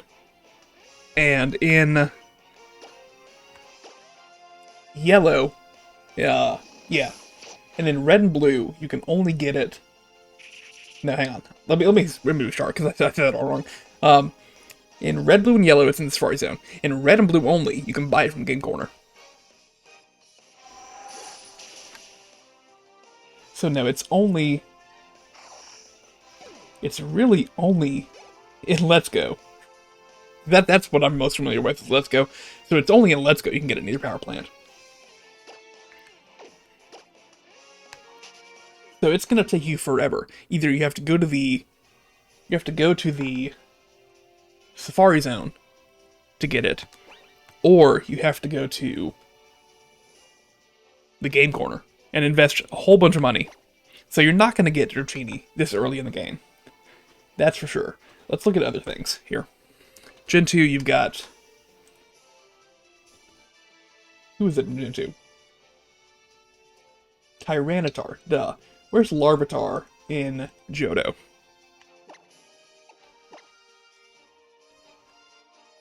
Larvitar is in the post-game. In Gold and Silver, it's in the post-game. Right? Or basically in the post-game. Yeah. It is. And in Crystal, it's in the Game Corner again. So we got another Pokemon that's only very late game here.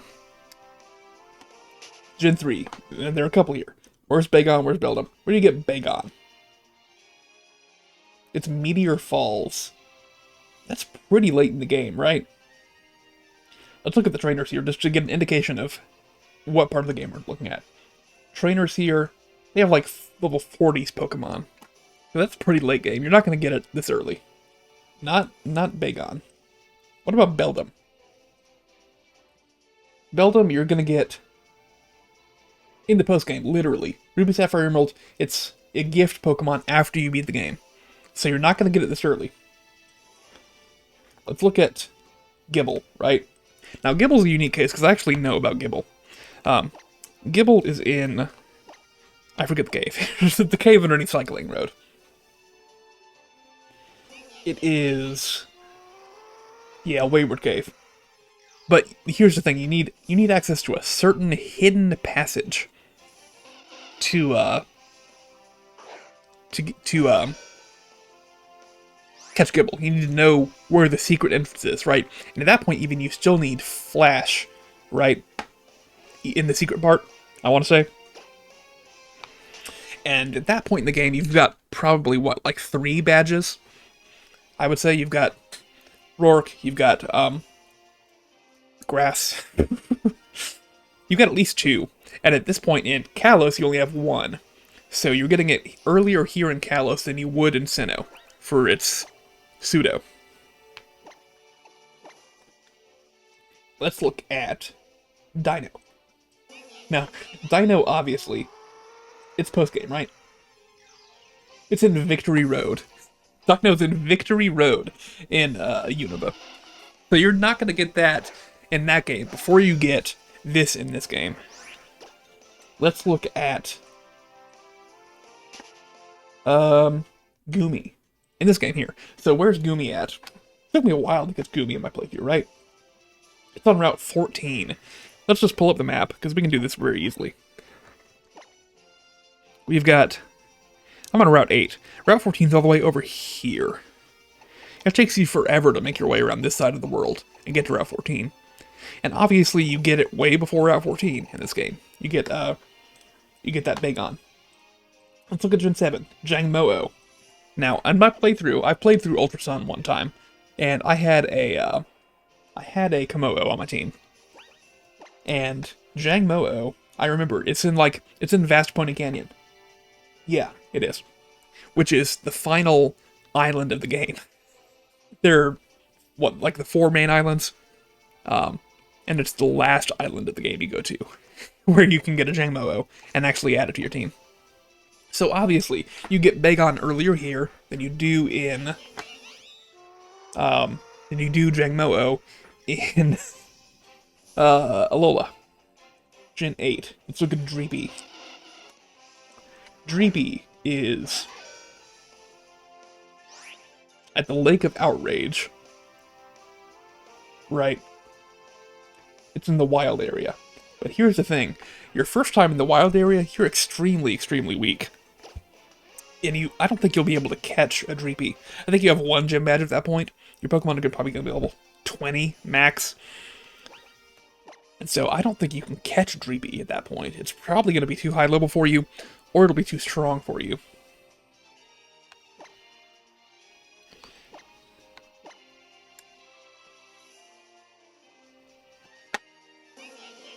Let's see here. And we got Ridgerbacks in Gen 9. And that is also pretty far removed from the start of the game.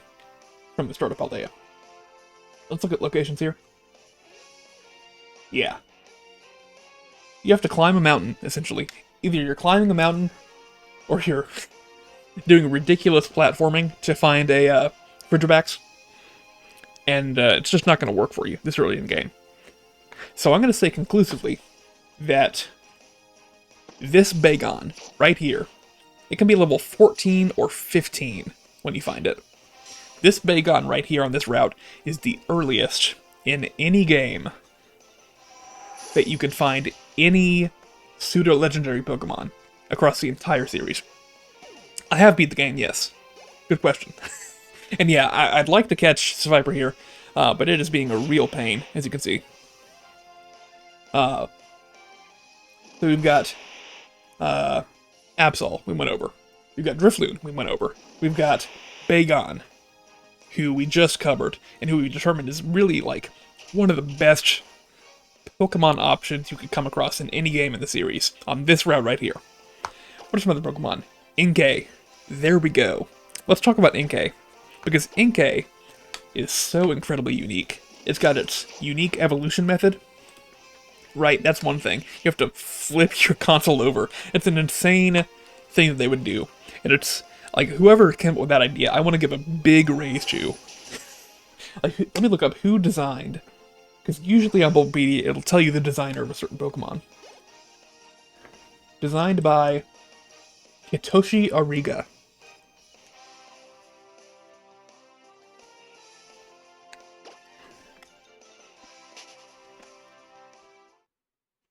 He designed Amora and Aurorus.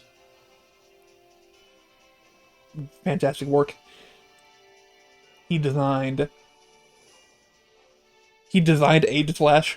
Fantastic work. He designed Alolan, Grimer, and Muk. Fantastic work. This guy is really iconic for designing Pokemon that are pretty cool. Minior. I love Minior. He designed Minior. Necrozma, and here's the thing, Ultra Necrozma. He designed Ultra Necrozma. Fantastic. He designed the Generation 8 fossils. Fantastic. He designed Ogerpon. Fantastic.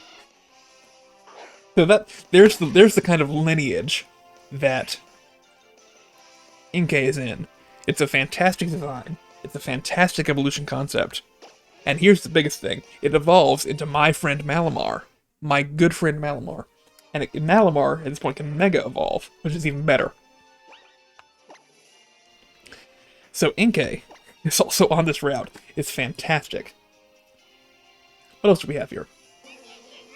Zangoose and Seviper. We'll go over them real quick, because we've talked about them for how long at this point? Zangus and Viper are famous for hating each other. There's this feud out here in the wilderness on this picturesque. I'm imagining the big finale of a movie, like specifically Black Panther, I guess, right? I mean, this dramatic fight.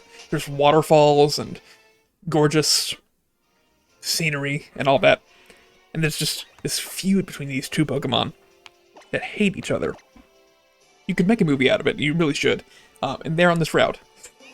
I've seen a bunch of them today, and they're just running around here. They're having fun. They're not having fun, but they're running around here. They're not having fun, but I'm having fun because I get to see them in action. But it doesn't matter, because why? Because here's the big thing. We are wasting our time, and we're wasting everyone's time. We're wasting these two people in my chat's time. We're wasting Callus's collective time. We're wasting Hoen's collective time. We're wasting everyone in this world's time with these Wingull that keep on showing up, because I keep on sweet scenting and honeying and attracting them in great numbers.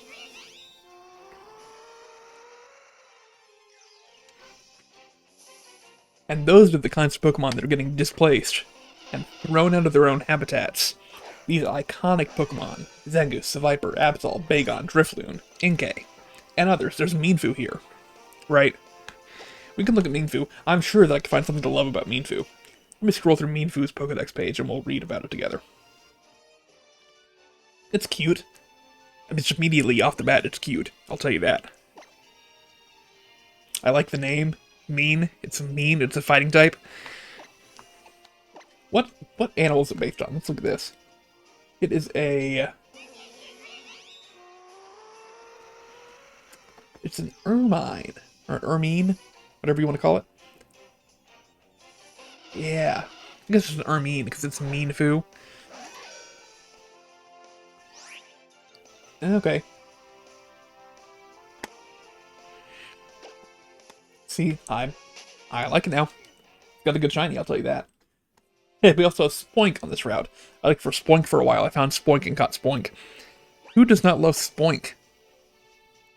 Now, Grumpig, if you don't like Grumpig, then I'm willing to, that's fine. That's you. But Spoink is just such a cute Pokemon. If you could own a Spoink, if you knew that a Spoink was here on Route 8, and you could come and you could catch a Spoink on Route 8, don't you think you would? Don't you think it'd be your first priority in life to go get a Spoink on Route 8? For me, it would be. I know that, at least. And then just don't evolve into Grumpig. Give it an Eviolite and have a good Spoink. So every Pokemon on this route, essentially, every Pokemon on the route is fantastic. We've been through all of them. We've been through literally every Pokemon in this grass.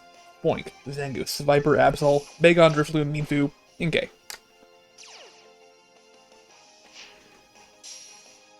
Yeah. Tailo is here. I don't think I've not seen the Tailo yet, have I?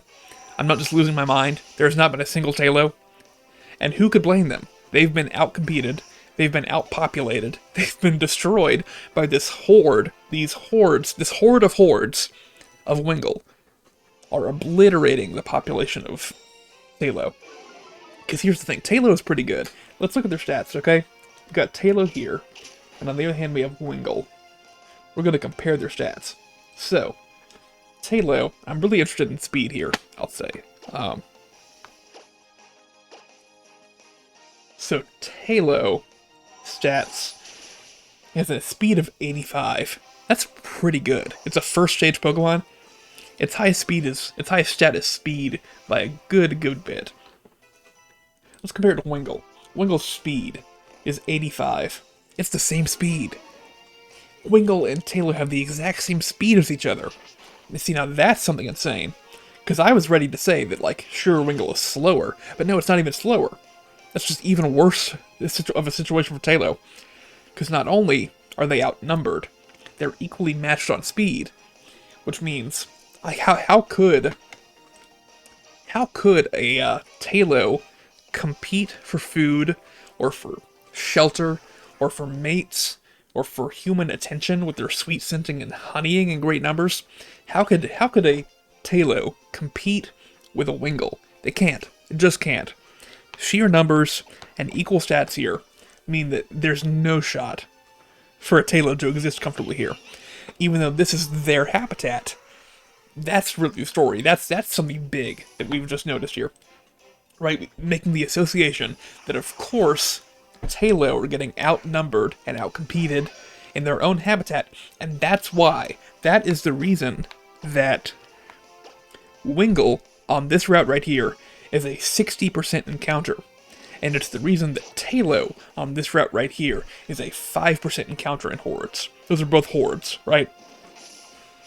You're going to see 60% of the time you're going to see a horde of Wingull, and 5% of the time you're going to see the victims in this situation, the horde of Taillow, who are fighting for every scrap of food, every little morsel they can get is so valuable because they're just getting destroyed by Wingull. That's what the situation is. Like, let's think about it mathematically, okay?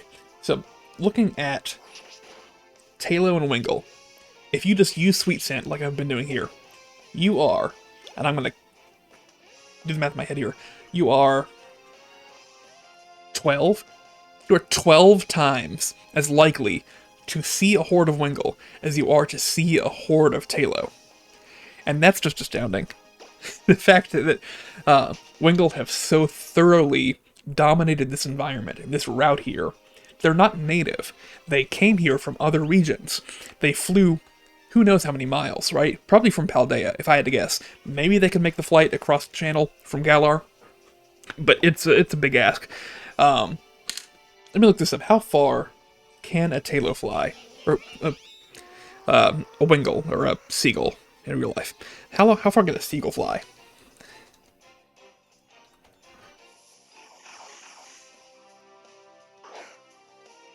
How far can a seagull fly? Up to 100 miles or more in a single day to find food and resources. So you know what? Let's throw that out the window. Let's throw my statement out the window. They totally could come from Galar, because that's nothing. 100 miles, that's going to get you a long way. So they could come from Galar. They could come from Paldea, right? So they're coming from these regions to this Route 8 here, to these other routes that I mentioned earlier. And they are wreaking havoc for the lives of these Taillow, who live here naturally, who are actually here. Let's look at Taillow. Where's Taillow in Kalos? Taillow's here on Route 8. The only place in Kalos that Taillow is here on Route 8. Taillow doesn't have anything else. Here's what we gotta think about. Taillow, the only foothold that it has in Kalos, and the entire region, is right here on this one cliff of this one beach in this one region of the world. And so when you have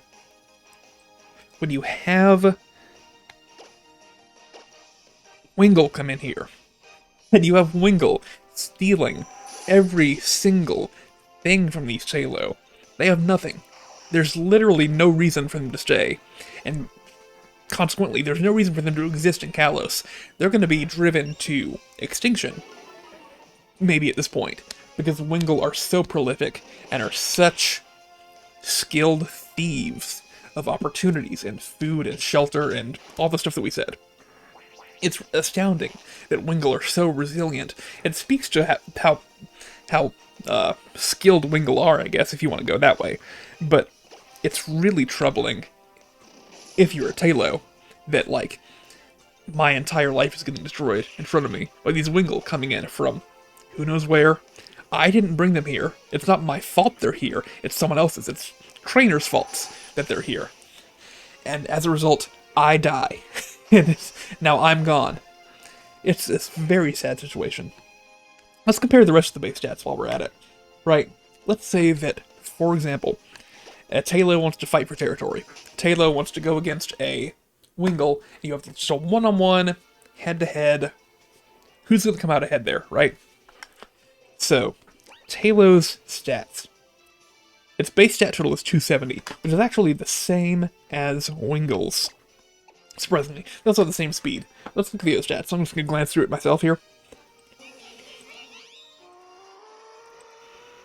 There we go. So, Wingull, they have the same HP stat, I'll tell you, base stat. Taillow is more offensive, and Wingull is special offensive. Right? So let me ask you this. If you have a Tailo going against a Wingull in a fight,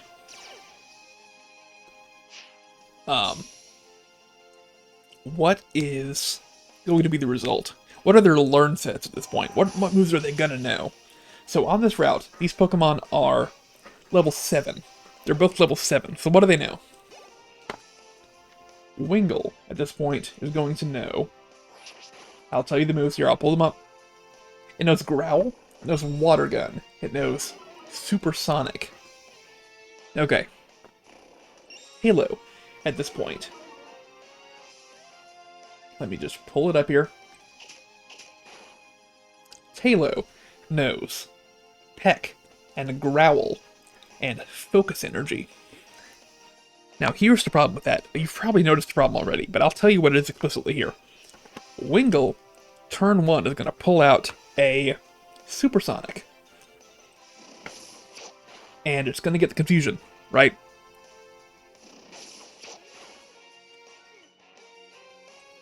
So, you got Halo here that's confused, has been Supersonicked. And, you know, it can focus energy if it wants. It could try to set up and get a kill. But it's not going to, because it's confused. It's going to hit itself. It's going to compound. The snowball effect is going to come in. It's just going to be worse and worse and worse. Confused. Not stat boosted at this point. And Wingull's going to win the fight. So not only are these Halo outnumbered. Now, outnumbered is its own thing. Outnumbered means it's like one of these 4-to-1 fights, where you die turn 1, because they hate you. That's its own problem. But even in a 1-on-1 scenario, I think Wingull takes it. I think Wingull kills Tailo. So Tailo can't compete on its own territory. It's a precious, precious species of Pokemon that needs to be protected right here in this region, on this route, on this cliff.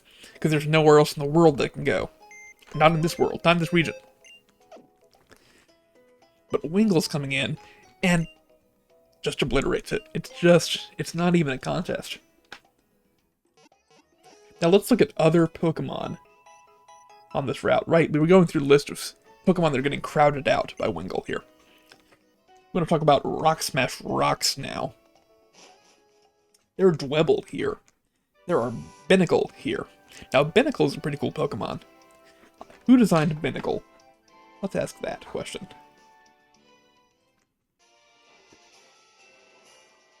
Can I find that easily? I don't think so.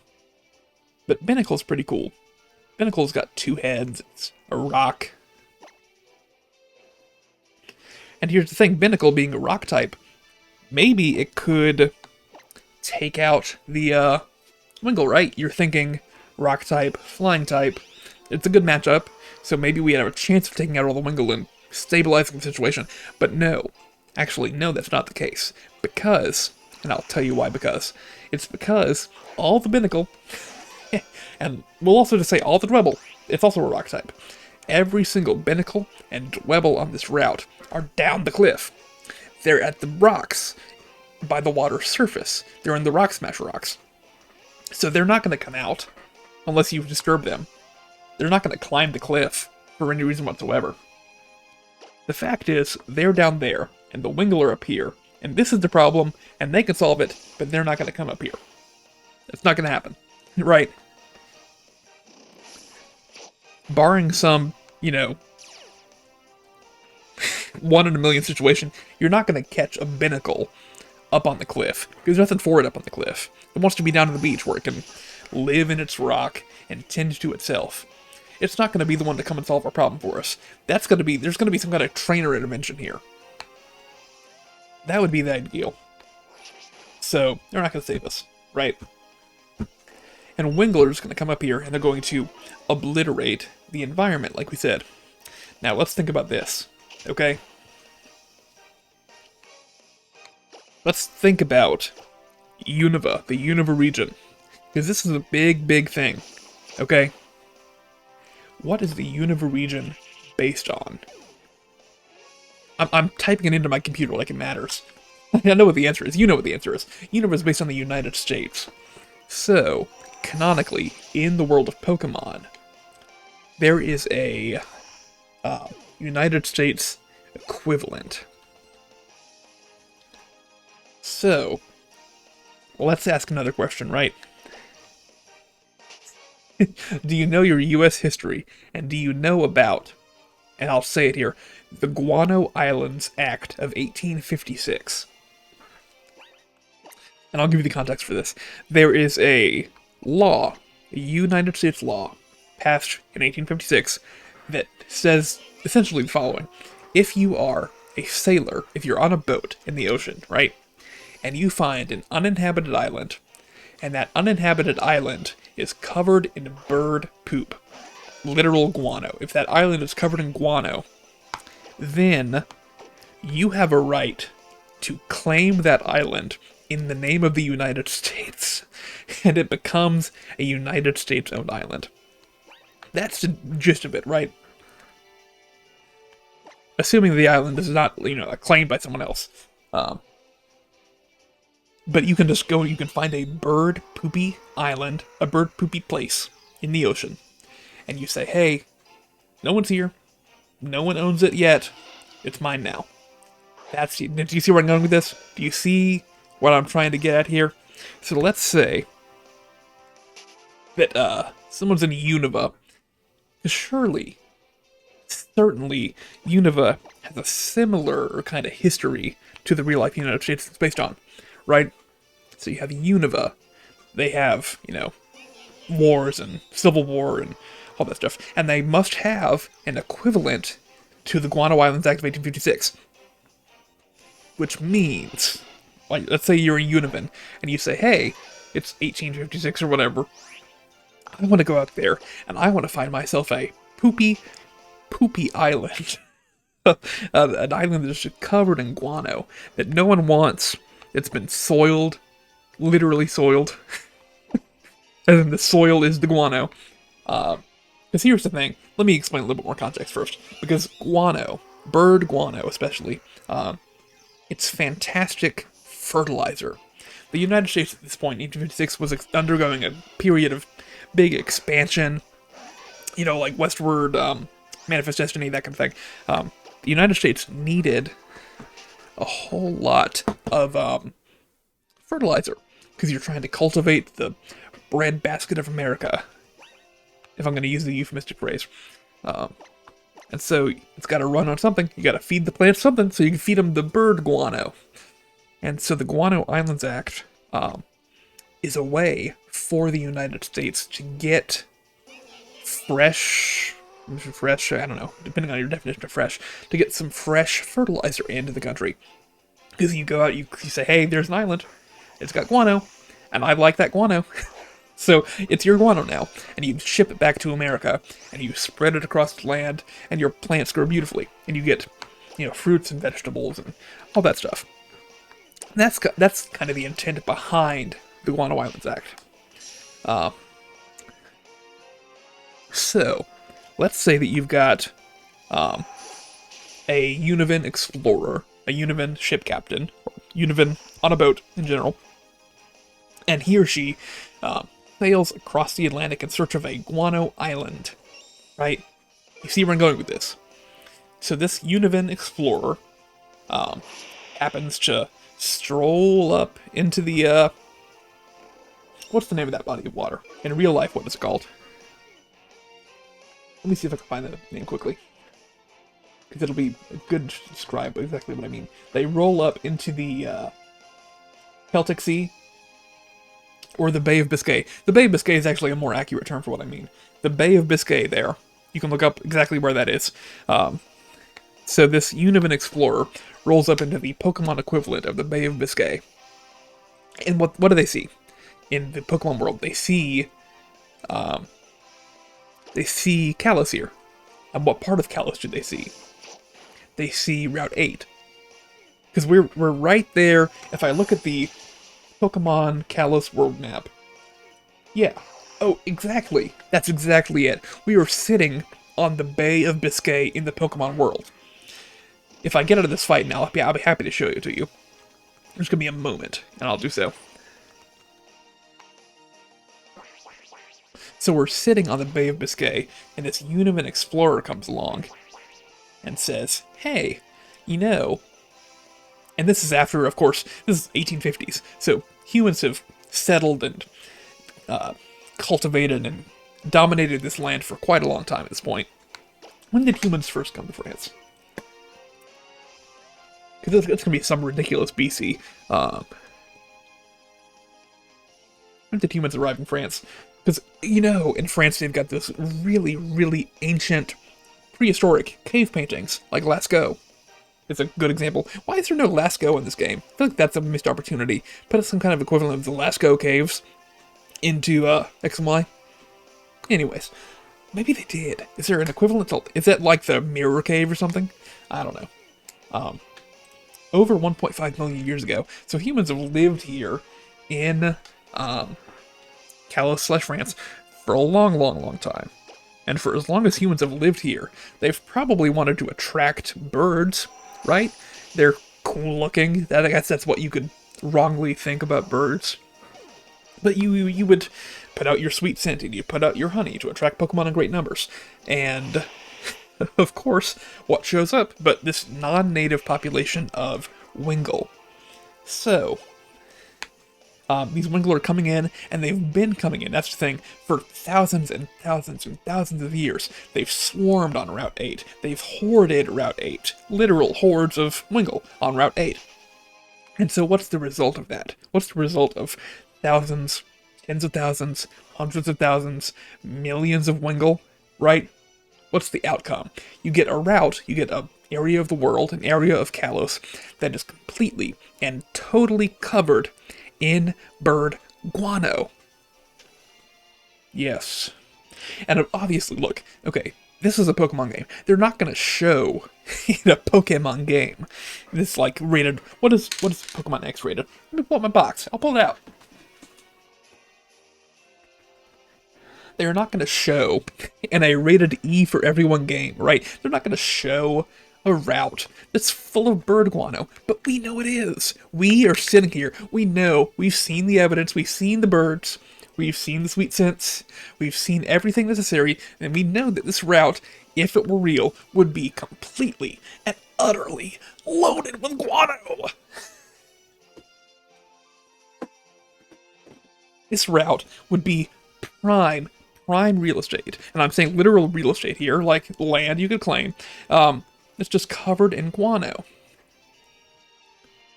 Here, let me open the world map and I'll show you what I mean by Bay of Biscay. So you see, this is the Bay of Biscay equivalent of the Pokemon world, right? And we were right there along it. It's prime territory. I bet a lot of birds and explorers would like this area, and they do. They do a lot. So this place, in real life, if it were real, it would be completely and utterly covered in Wingull dung. Or guano. Guano's... Let me think. Guano is like the more accurate word, because guano is specifically the excrement of flying animals, I think. I'm gonna double check that, okay? Because you hear about bat guano sometimes, you hear about other guano of birds. Oh, here we go, specifically. So I was actually more correct than I thought. The excrement of seabirds and bats used as fertilizer. So guano is specifically, it's got the meaning of seabird or bat, these two specific flying things, not just any bird, but these two, seabirds and bats. And it's specifically when it's used as fertilizer. So you've got Wingull here. Luckily, thank goodness there's no, like, Noivern on this route, or we'd be in a real pickle. We'd be in a nightmare. It'd be awful. We just have the Wingull here, right?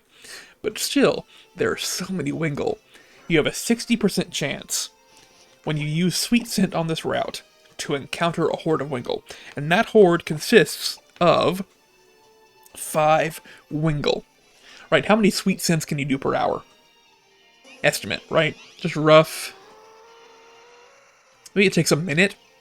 We'll be generous. Let's say 2 minutes. This is going to take 2 minutes to do a Sweet Scent, and then to get the encounter, and then to look at the birds for a second, and then to run away, and to go back in the menu and Sweet Scent again. That whole loop is going to take you about 2 minutes. Let's just say. So you're encountering running the math here, you're encountering something on the order of 30 times 5, 150 Wingull per hour that you're seeing here. And that's just napkin, kind of back of the napkin. What's it called? Back of the napkin? Is that the phrase? Math that I'm doing here. This is a very rough estimate. And let's be fair, right? Let's say that some, maybe even most of those Wingull that you see are going to be duplicates. You're going to attract the same Wingull in great numbers over and over and over and over again. So maybe the population is what? A third of that? A quarter? What's a quarter of 150? That is still, even if only 25% of those Wingull are real and they're like the first time you're seeing them, that still means that there are something like 40 Wingull flying around here, and you just keep on picking subsets of those 5 that you encounter in a horde. So Wingull have, as we've said already, have utterly dominated this environment. There are 40 Wingull flying above us right now in a circle. They're about to kill us. It looks like they're out for blood. It's like Alfred Hitchcock or something. These Wingull. And I have not seen a single Talo. Where are they? Where are the Talo? They're not here. But here's my big story, right? Here's the big headline for today. These Wingull are flying around on this route. There are 40 of them, minimum. There could be 80, 100, 200 Wingull. It's impossible for us to know how many Wingull there are. We can't start tagging them and tracking them and giving them numbers or anything. I wish we could. That'd be fun. What if there were a Pokemon ecology game where you have to, like, you just conduct research? It's kind of like Legends Arceus, but, like, less involved. I would actually kind of love that. You have to, like, tag Pokemon, and you track them around the world, and you do health Pokemon. You look at Pokemon's health and see how they're doing, sort of manage their populations. Because no one's trying to manage these populations. These populations are out of control. These populations of Wingull are ridiculous. So, we've got minimum 40, upwards of hundreds of Wingull on this one route. And now keep this in mind, right? These Wingull are confined to the top of this cliff. It's one route. We're on this one cliff. There are, and I'll actually look here, I can tell you. There's like maybe, I'm gonna zoom in here. I've got the map of the route pulled up. There are, be 30 there, be 50 there for being generous, be another 40, so got 120, be like,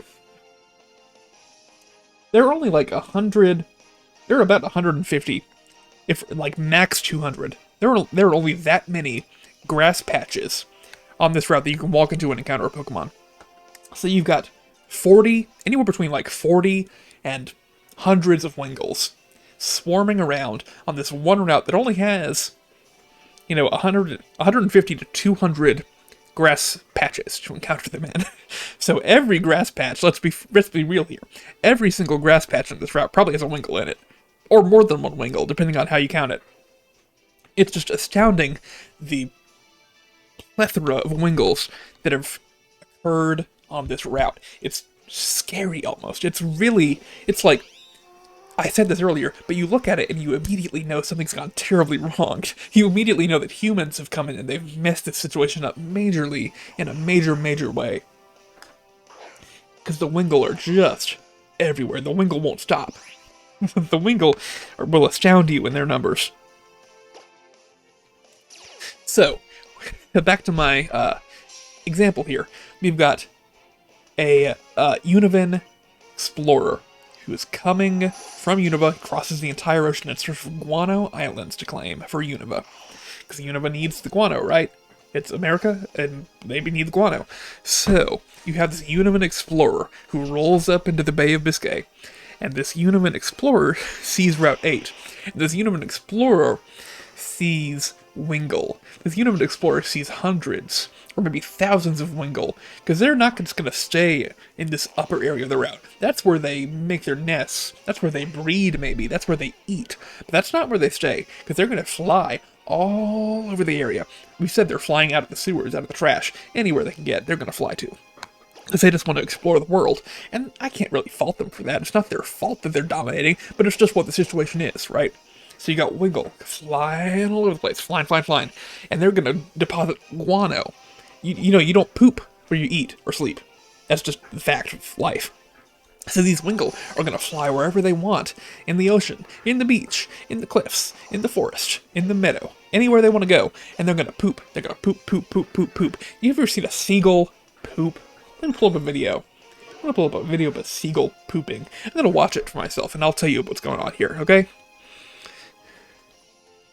Now, you might not have seen a seagull poop, but I'm sure that you've seen a bird poop, in general. You might have been pooped on by a bird yourself. If you've been pooped on by a bird, hit me up in chat, or in the comments. I kind of feel sorry for you. Yeah.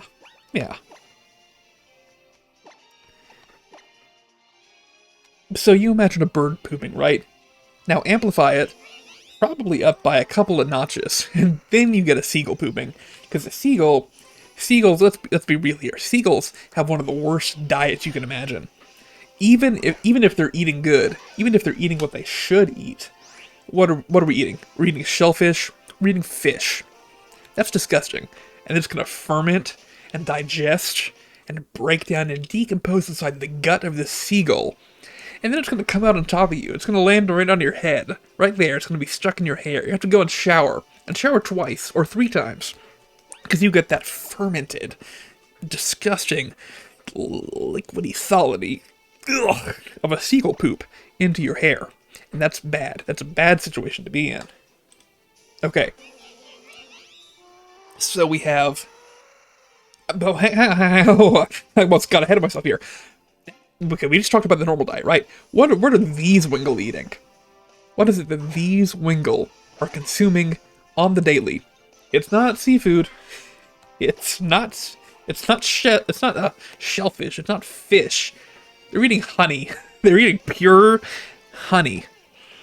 They're eating sweet-scented items. What does sweet scent... Okay, sweet scent move. What is sweet scent doing? When you use sweet scent, is it just an aroma? Or is there some kind of item that is sweet smelling that your Pokemon emits from its body? What's so sweet about sweet scent? Nothing that I can tell, I'll tell you that much. I don't know what's so sweet about it. Because it's been nothing but sour for me today. What is sweet scent doing? What is sweet scent the move? Sweet scent, right. Is there a Pokedex entry or some kind of canonical thing? Here we go. I'm gonna glance through over here on my other screen. The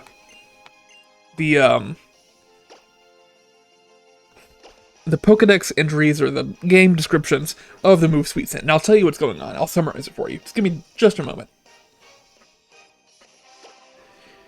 A pleasant aroma. Allures the foe. Attracts wild Pokemon. A sweet scent. Lures wild Pokemon.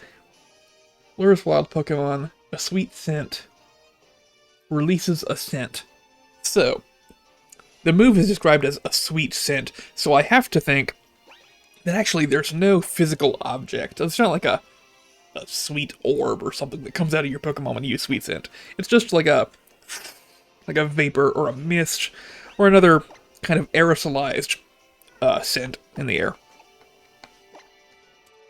So, these Wingle, they're coming to fly over to you because you use sweet scent, and maybe that's not the end of the world, right? Maybe the Wingle show up and they're like, well, dang, there's no sweet scent here. There's no actual sweet thing here. It's just a scent after all. And they're disappointed and they fly off. They don't actually eat anything. But you use honey. You pull out a jar, a jar of honey. And you crack that thing open, and that starts wafting around. Those Wingle are going to come flying like you would not believe. From miles away. Be determined. Miles away, these Wingle can come. And they will come and they will swarm you. You'll get a horde encounter. You'll see 5 and 5 and 5 and 5 at a time. Over and over again. As long as you got that honey, they'll keep on coming in their 5s. So, you've got horde after horde after horde after horde of Wingle. And they're all eating honey. Pure honey. And that can't be good for a bird. We determined they eat shellfish and fish. They shouldn't eat anything made by humans, really. It should be all natural. But they're eating honey. What a freakish thing for a bird to get into. Honey. there's no universe where honey should be eaten by a seagull. That's just like, there's a fundamental mismatch there in that situation. It's such a rebellion against nature's intent itself that there's got to be repercussions, right? That seagull, it eats that honey.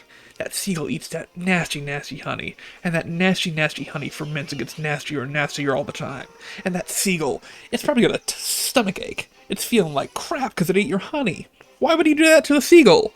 Are you a bad person? Are you a bad person that you just, like, essentially poisoned this seagull? You're trying to kill the seagull? I get that we have a population problem, but please do not harm them. We're trying to divert them. Maybe we want to move them somewhere else. We don't want to commit slaughter against a seagull, so why would you feed it honey? In what world does that make sense? We're going to control the population by genocide.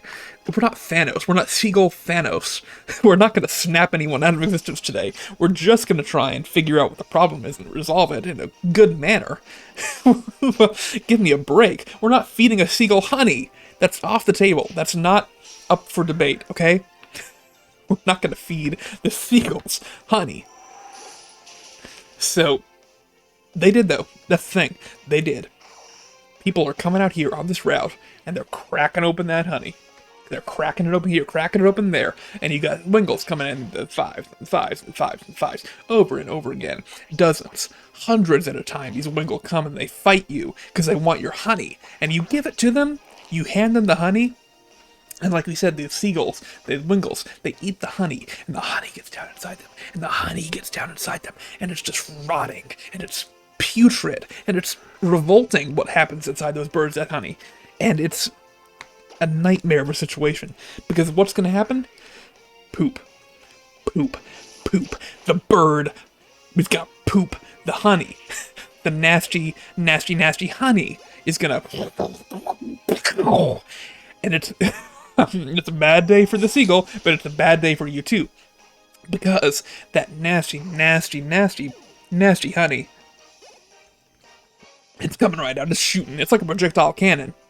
It's like, I don't even know how to describe it. It's like a, ugh. Oh, I don't even have the words. I can't conjure up the mental image that's worse for you to hear than for you to see a seagull poop out the putrid honey. It's just nasty. It's just inhumane and nasty. It's animal cruelty. I mean, if you don't get it by this point, I don't know what to tell you. So you got these seagulls, and these seagulls are flying around, and they're pooping. They're pooping the shellfish because they eat a good diet sometimes. They're pooping the fish because they eat a good diet sometimes. They're pooping the honey because you gave them the honey. You're trying to kill them, and they're pooping the honey. But you know what the fact is all along? You know what the situation is? The entire time they're pooping, right? What's going on here? These Wingle, they are pooping and pooping and pooping. You get layer after layer after layer after layer of guano. It's honey guano. It's fishy guano. It's shellfishy guano. It's any kind of guano you want to have. And you know what the whole pile of guano is good for? Plants. You know whose plants it's good for? Univa's plants. You know who came here and found the guano? A Univan. An American. under the powers afforded to him by the Guano Islands Act of Univa of 1856. So this Univan explorer is here in the Bay of Biscay. And this Univan explorer shows up and he's like, well, look at this. These stupid Calosians, what's wrong with them?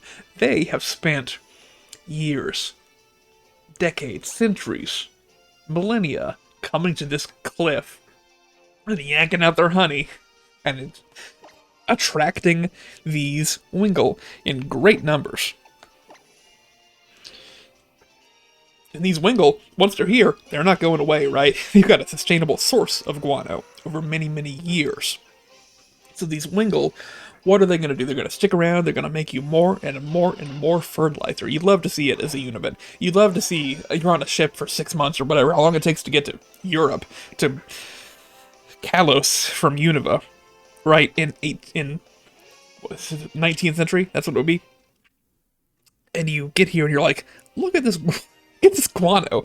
It's like God himself. It's like Arceus opened up the floodgates of guano for me and showed me a world that I never could have imagined. So you're this Uniman explorer, and you roll up onto the shores of Kalos, and no one's around, because who wants to be around? This place is covered in guano. No one wants to come here as a tourist in Kalos. They've abandoned this place. It's like a nuclear reactor site. No one wants to be here, because you're gonna die if you come here. Let's be honest. You're gonna show up here and open up your honey. You wanna have a vacation or something. You're gonna get swarmed by thousands of Wingull.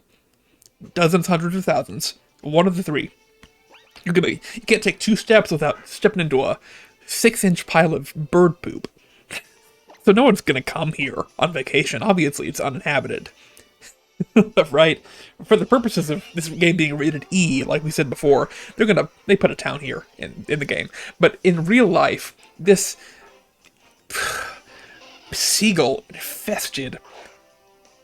Oh, I don't want to not safe for work stream, but I'm going to say some bad words to describe this place because it sucks. They're here, and they're pooping, so no one human came here, ever. No human's probably been here in years. And in that time, what's happened? The seagull have outcompeted the Wingull. I'm still at a loss for words with this whole situation. The Wingull have outcompeted the Talo at this point. So there's no Talo left. There's no humans here. There's no sign that anyone ever thought or cared or loved this island in the first place. Why would there be? Because it's just covered in bird guano.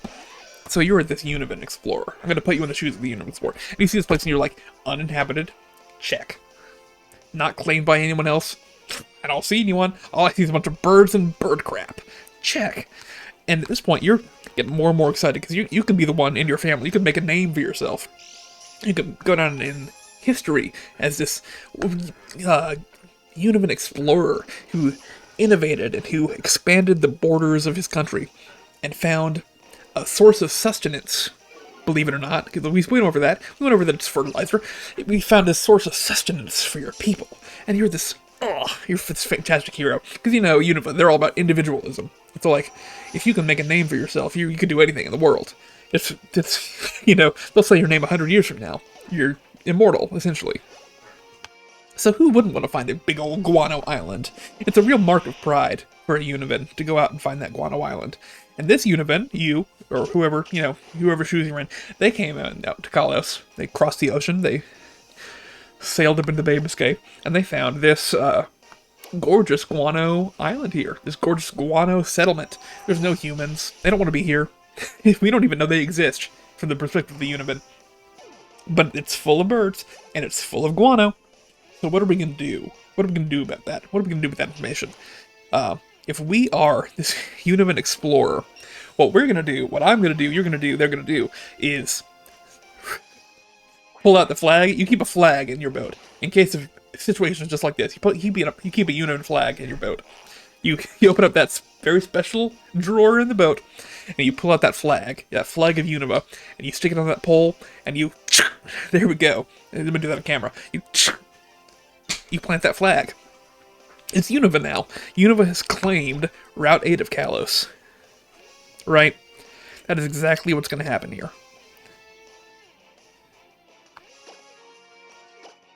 I'm out of PP again. You're going to claim Route 8 and potentially all of Kalos for Unova. That's the fact of the matter. And what comes about as a result of that, right? I'll tell you, and we'll think about it together. We'll think it through, right?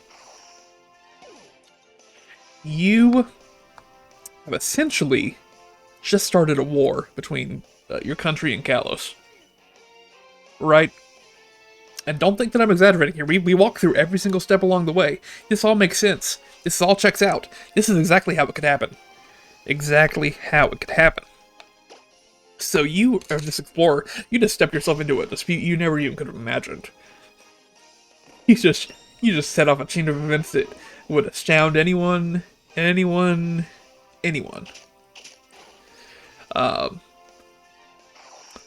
Also, this is pretty nice.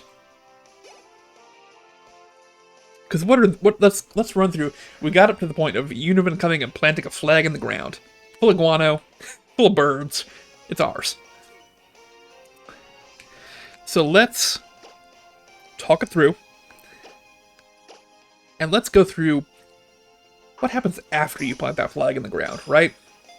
How long? First question. How long does it take for someone to realize that you just claimed their route? Because at some point, a Kaloshian is going to come along and look at the flag and be like, what the heck is going on here? This is our land, right? So why is there a Univen flag sticking to the ground? What? Something happened here that's very bizarre. So let's say maybe the president, or the, prime minister, or whatever you have of Kalos, gets in touch at the time. This is a telegram, or a letter on a boat on the ocean to the president of the U.S. or the president of Unova, and this is the letter that's pretty strongly worded, and it's essentially like this: "Hi, we noticed you planted your flag on our territory. Why did you do that? Please take it down, or we're gonna have a problem." Right? This is what we're looking at here. So, what do you do if you're American, right? Well, if you're the president of Unova, or you're Univen, sorry, and you get that letter from the French, or from the Kaloshian, whatever you have in the leadership, do you fight? Do you fight over it? I can imagine a world where Univens, they're booming, westward expansion. They need to feed more mouths than ever in their country's history. Right? And so, what do you do? Just take a second and think about it. You think about that, what do you do? You think about that, I'll think about a name for this Pokemon. And let's rejoin in a second, okay?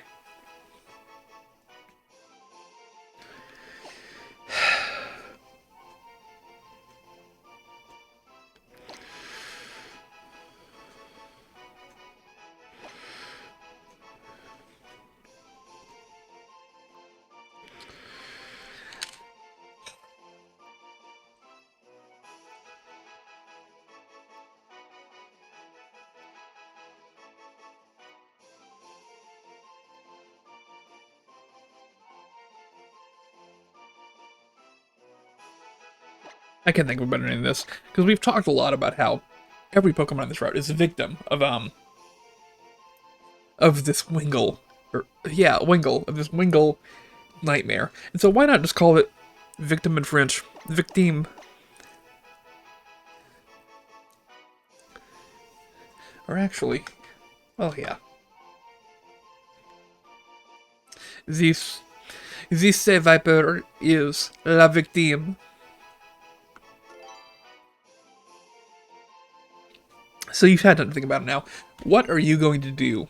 You are the president, whatever you want to be, of Unova. And so what are you going to do about this? It's kind of a provocation, isn't it, when you think about it? This French guy, this Kalosian guy, sending you a strongly worded letter about some poopy little island in the middle of who knows where. You've never been there, of course. You're the president. You have better things to do with your time. This poopy little island in the middle of nowhere.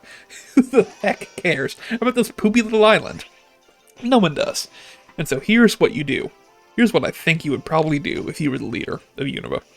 You're going to say something like, "No, make me." I think that's the idea of your response. Because for all you know, this guy's making an illegitimate claim on your territory. Who's to say that you don't have the actual right to be there? Who's to say that that guano's not all yours? They didn't love their land. They didn't take care of it properly. They didn't treat it well. They ruined it. They invited this invasive species to come in and soil the place.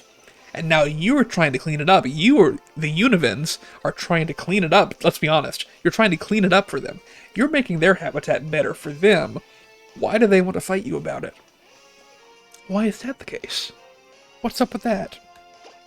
And so of course you're going to take that the wrong way. Of course you don't realize this whole situation that's been going on for millennia, this story about these birds who've come and ruined this environment so thoroughly that I can't find a single Talo on this route. You don't know any of that story. This story we've been telling here. And so you're gonna say, no, we're not giving up the land. If you want us to give up the land, let's fight about it. That's what's happening. And so, what's the result of that, right? Not good. Let me just start by saying not good. Because at this point, what we've talked about is that these Wingull have destroyed this environment and perverted what is normally a gorgeous situation, what's natural and pure, and made it into filth. This disgusting, rotting, stinking filth of a route that's, believe it or not, good for crops. And so it's become the object of interest for this foreign nation from across an entire ocean that wants what you have. And now I'll put you in the shoes of the region of Kalos. Wants what you have, and they're willing to fight for it. They want to fight us for it. We're in Kalos now. They want to fight us for it. They're gonna go to war against us. Just take our poopy little stretch of ground. This poopy little, stinky, putrid stretch of ground. 50 feet above a cliff. A 50-foot cliff. You could fall down and die at any point. You're probably going to slip on the bird poop, slip on the guano, and fall down the cliff and die. They want to fight us for this? Oh, I mean, we've got to defend ourselves, right? Don't we have to fight them in response? Don't we have to initiate? And get the advantage here? It's our soil. We have to fight for it, right? It's not really soil. It's guano. It's all guano. But we have to fight for it still. And so you're the president of Kalos. I am enjoying Pokemon X and Y. You're the president of Kalos, or whatever you want to be. And, of course you're going to go to war to defend your home territory. Of course you're going to pick a fight about this, because it doesn't really matter. But, oh, I am. Of course, this one route isn't really that important. No one liked it ever. No one ever appreciated that it was there. They kind of ruined it by not appreciating it properly. But it's the principle of it. If you just let this little poopy route go, this little poopy route gets stolen from you, then who's to say that Camphrier is not next, right? Who's to say Lumiose is not next? Who's to say that your entire country's not gone next week because someone decided they like your guano? And so of course you're going to fight for this land. What little value it has, they're going to fight for it just as a matter of doing the right thing more broadly. So what do we have here now? We have a war. We have a war. A literal war between Unova and Kalos over this little route. This little Wingull-infested route. Why? Because the Wingull are not native here. Why did the Wingull come here? Because trainers, like my trainer here, like a plethora of other trainers, have come to this route for years and years and years, and pulled out their honey, and pulled out their sweet scents, and tried to attract Pokemon in great numbers. So, of course, the Wingull showed up. This is what I've been playing for quite a while here. I'm trying to get as much done as I can before Legend ZA comes out. And when Legend ZA comes out, I'll swap over to that probably and play that.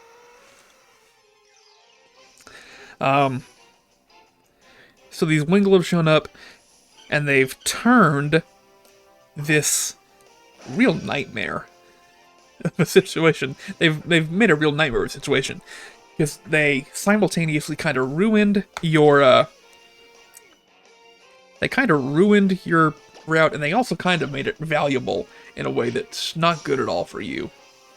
Because now everyone wants your island because it's full of guano, or your route because it's full of guano. And now you're at war with, you're at war with this other country that's an ocean away. A superpower of the world, to be sure, at this point in its history. Oh, thank you. I appreciate that. And what does that mean? What does that mean for us? Well, I'll tell you. What it means is that you're going to war with this country, it's a superpower, that probably... Let me look this up, okay? We're going to pull some actual statistics here. Just for a moment. U.S. I'm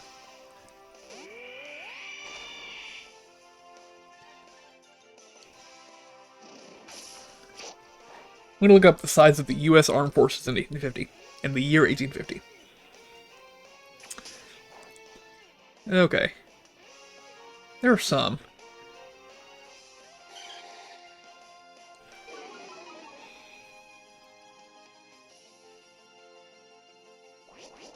Okay, so look. I looked it up. I looked up a real historical comparison.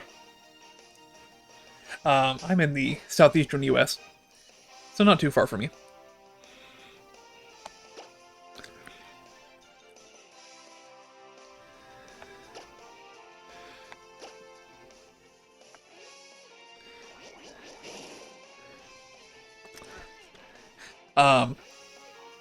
So in the year 1850, just as an example pulled out, it's like about the right period, the size of the French army does outnumber, the United States Army.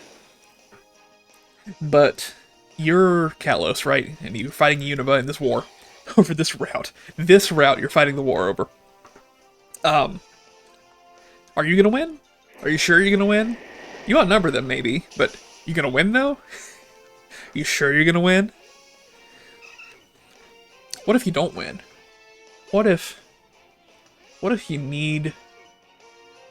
You see where I'm going with this? Because it's entirely possible that you lose the war over this poopy little route that no one's ever heard of, no one cares about. No one even thought to put a name to. It's Route 8. Hello, generic name. Route 8. Okay.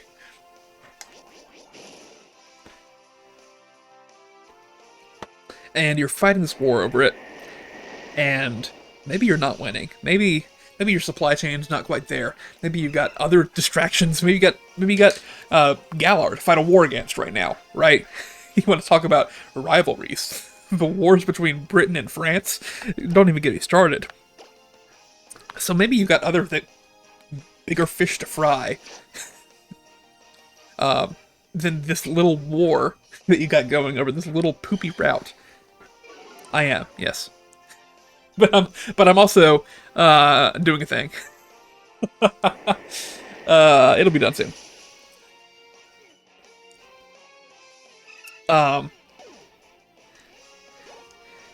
So here's the thing. You're not fully focused on it, of course.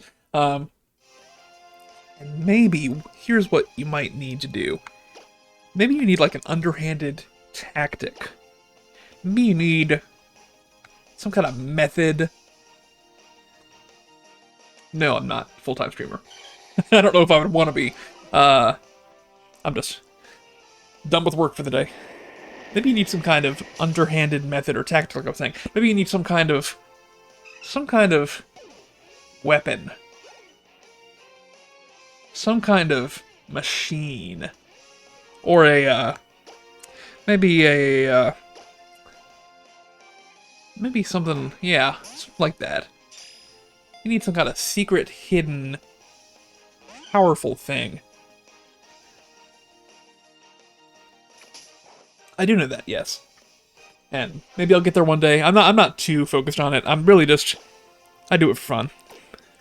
So either way, it's fine.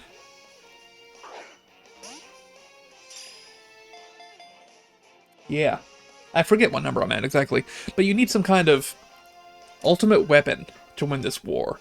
And maybe this man comes along. He's a crazy man. He's a tall man. He's a man with gray hair. Oddly. And he says, I know what we can do.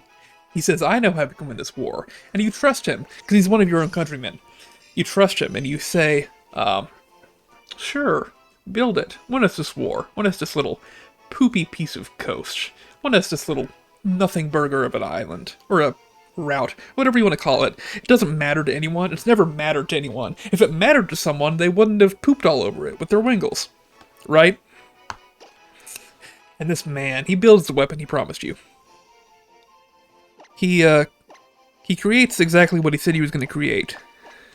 He's a warmonger. And he wins the war for you. By using that weapon of his. But what's the cost? And also, I think we just determined that that's a prequel to this game. I think all that happened 3,000 years ago. Okay. Well, let's move on. Got a Wingle, that's pretty exciting. We got a Survivor too. What else do we want to do today? There is... anything else on Route 8? I'm gonna pull out the Pokédex and we'll check that out.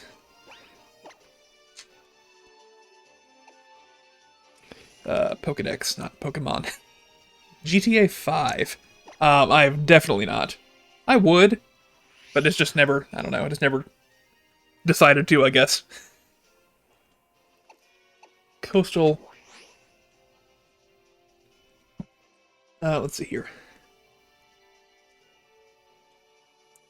I think we're good. I think I need to go down to, at this point, the coastline, and I'll see what I can fish up. Because we are definitely done on the upper area. So, Rock Smash. Pokemon. We mentioned Dwebble and Crustle.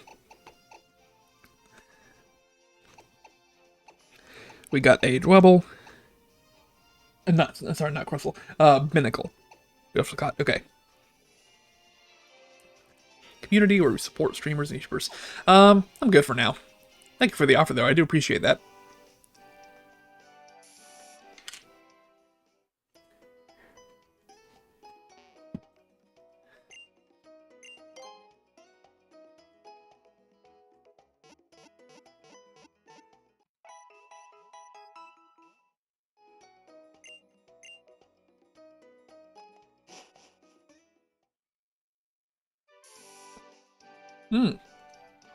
I see. Well, I'll keep you in mind then. Maybe one of these days I'll decide to, but I'll pass for right now.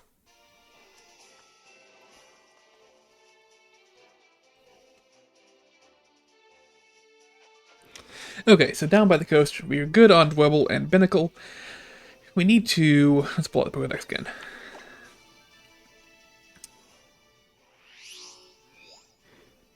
Coastal. So surfing Pokemon in this route, we have Tentacool and Whalmer.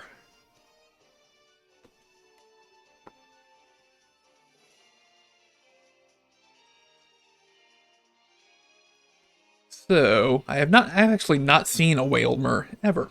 That's kind of funny.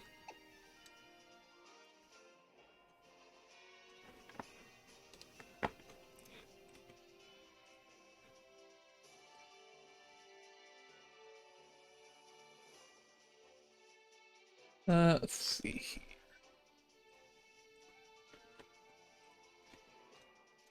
So if I'm trying to catch a Whalmer, I need to go surfing, essentially, is the idea.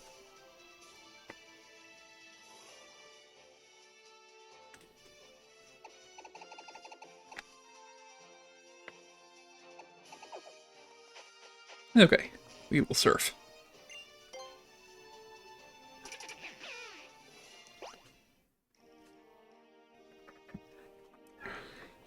And I think anything should be good here, right? If we just surf around. Yeah. Now, it's certainly not guaranteed. It's a lesser likelihood encounter. But, there it is.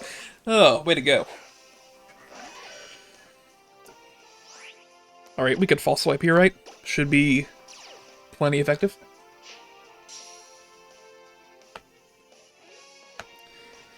False swipe on Whalmer. There we go. Okay.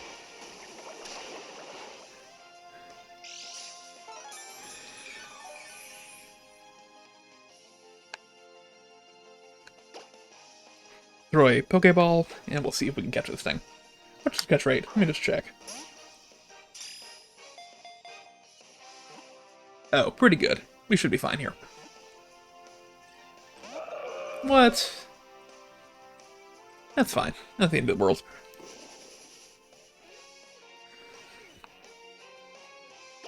Just throw another ball, and we'll probably have it. Come on, where? While we're doing this, let me look at some other Pokemon that I might need on the route. Starmie, like some evolved forms from Super Rod Fishing. Starmie. Dragalge, I don't think I have, right? I never evolved that. Clawitzer, definitely. Quillfish, I think I need a Quillfish. So Super Rod Fishing here should be really good. It's just a matter of whether we can pull it up. But we catch this guy first. This guy? This... Whether we can catch this girl first. My poor Whirlpool here.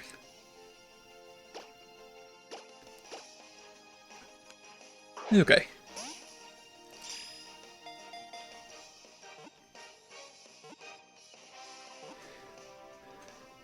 There we go. No critical captures lately, I noticed. I would love to see one, but it's not happening. I think I've probably got more like maybe 3 or 4 during the course of the game. But as I catch more Pokemon, add them to my Pokedex, it should get more and more likely. I'm looking forward to that. You know, in, well, you might not know this, but in, Scarlet and Violet, the Pokedex is so large that you can essentially critical capture most Pokemon in the game if you get your Pokedex up high enough.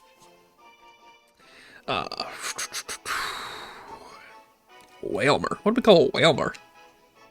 Female Whalmer.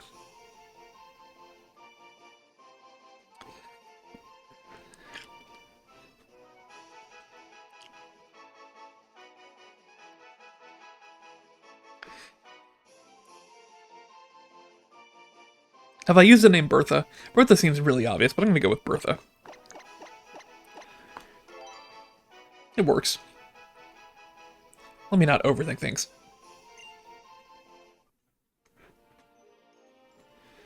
Okay. So as far as surfing encounters go, I think that we are covered on this route. Tentacool and Whalmer are the only ones. So, there's Whalmer. And there's Tentacool. Oh, I've not caught a Tentacool. Oh, wow. Look at that. Okay. Well, we will continue to surf around the route. So there's the limit of our area we can go to. So yeah, right out here where we are is the bay. There we go, Tentacool. You look very pale. You look like you're a little bit desaturated there. I did not expect you to be such a light blue for some reason.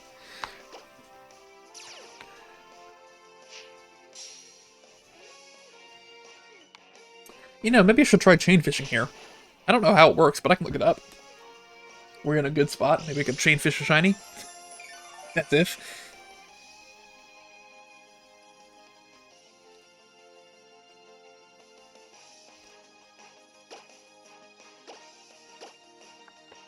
Let's see. Oh yeah, here's a good guide, I'm sure. So, oh, okay.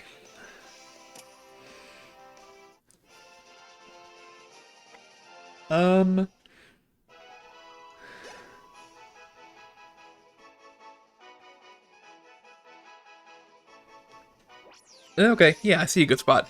I see they actually called out a specific spot here on Route 8 that I could try. Chain fish.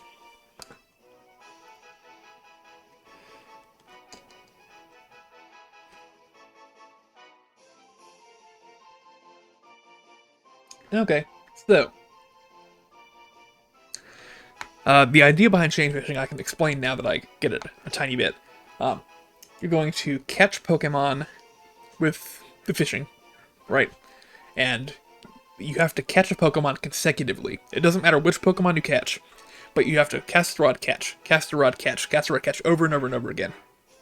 And that will, as I already knew, it will drastically increase your shiny odds.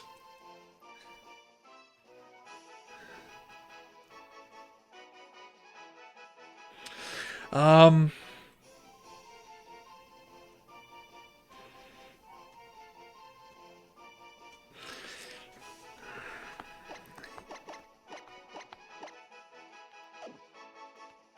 I think he probably is, to be fair. I think he probably has been irradiated after this long of a time. How else would he be poison type? He's irradiated. So let me find my way back to land. And here's the concept. You're going to stand here and fish over and over again. And as long as you keep catching Pokemon, no matter which kind, and you just run away immediately once the fight starts, then you keep your chain going. Let's try it. Seems like it's kind of foolproof, to be honest. Just gotta react in time.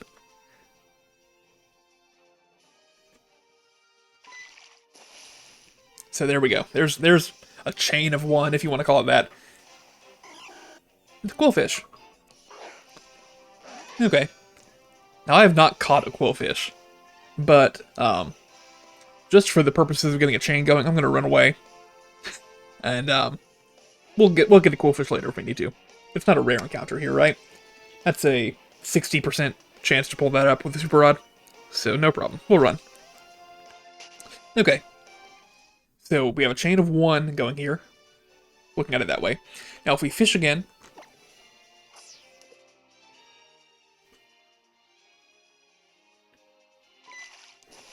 There we go. So now we're on a chain of two. And we're actually like really chaining at this point. So what are the odds? What do they get up to? Right.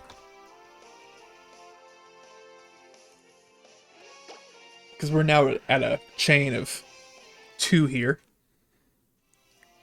It can get up to 1 in 100 with the shiny charm. And that's after 20 successful fishing encounters in a row. That's good. That's really good. So let's keep going. I want to see what I can get here. Nope. There it goes. Broken. So that's the thing, is it can break.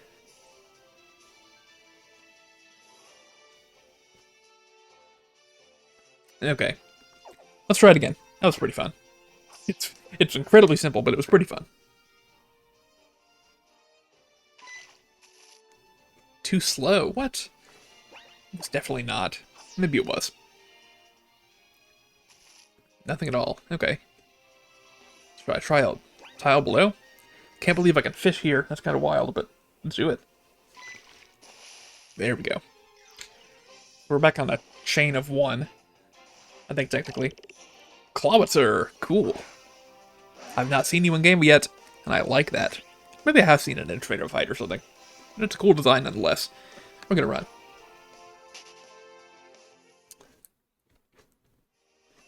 Now we fish again.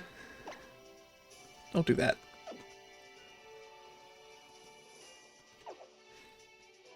That's what we want. Fish again.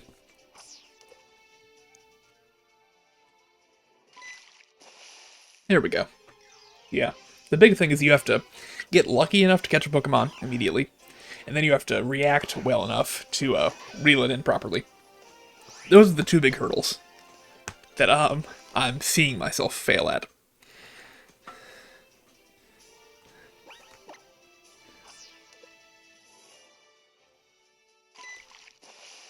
Okay, well, my odds are they're creeping up.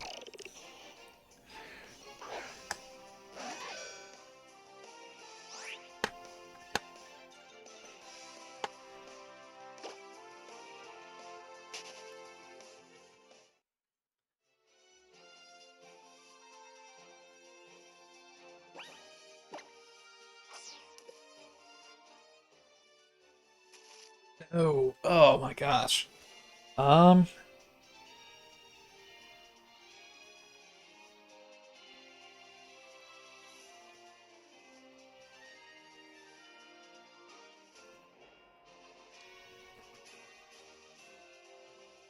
Okay.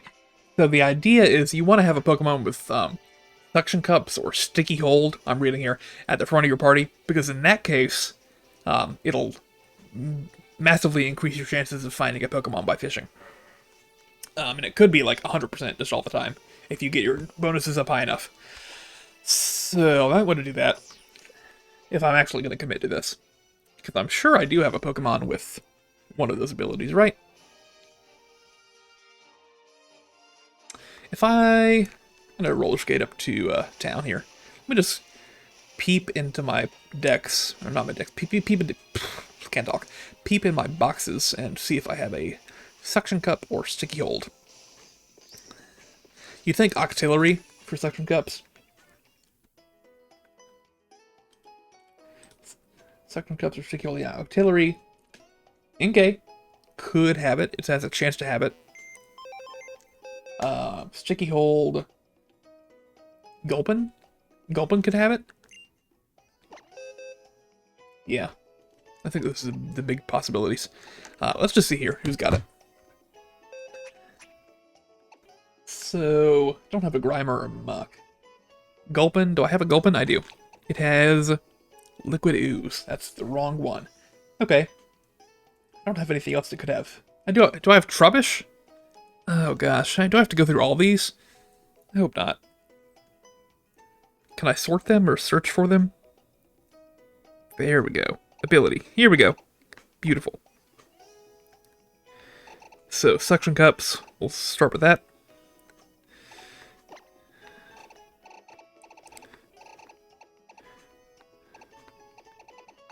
Suction cups. Search. Let's see, any suction cuppers? No. Yes! Yes, I do have a suction cup Inkay. There we go. So I think we swap out... We do swap out... Yeah. Because we don't need a Sweet Center right now. Not that I can know of. Not that I know of, at least. So I think we do that. So now here's the thing. We can suction cups and get more Pokemon, more likely. Get them more, what's the word? More regularly? Something like that.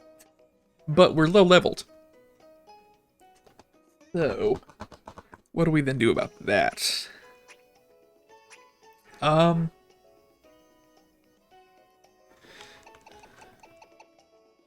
do we do about that? Because the Pokemon I'm going to be pulling up are, level, like, 30s. They're, like, in their 30s. So I'm probably not going to be able to run from these guys, and they're probably going to one-shot me. Now, if they're fainted, hang on. If they're fainted... Yes. Okay. So what we do is lead with... we need to get Flip to faint. Flip's going to faint on us. And then, even if fainted, the Suction Cup's ability will apply. And then we can actually lead, really lead with Catherine for false swiping, if need be. There we go.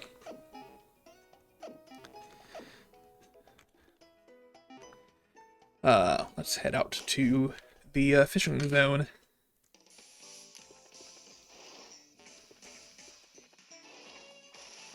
Route 8. So, let me just read from Bulbapedia. I'll tell you what I read and tell you how I understand it. The base chance of hooking a Pokemon, it says here, is 49%. Fishing near tiles that cannot be traversed with surf will raise the chances of hooking Pokemon, right? With each side increasing the chances by 20%. So, tiles that you can't surf on, right, so like, quote-unquote, in a corner, like this right here, would be ideal. I've got my Suction Cupper here, so the chances should be... It should be certain that I'm going to reel in a Pokemon at this point, with my Suction Cupper, with my base chance, with my bonuses from being near land, should be a certainty. So now the question is, it's not, do I fish up a Pokemon It's, do I react in time to catch it properly? To reel it in properly, sorry. Let's see.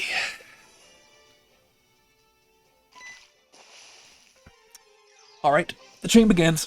And here's the problem. I need for Flip to faint. And fainting is going to break my chain, I believe. But let me just get him to faint first.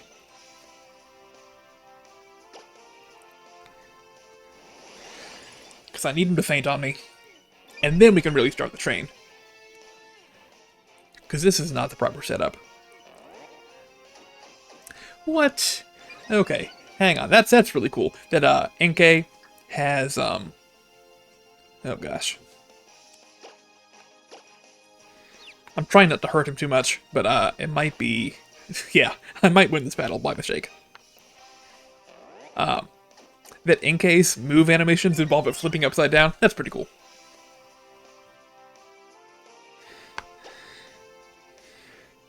I guess we'll just keep on doing swagger.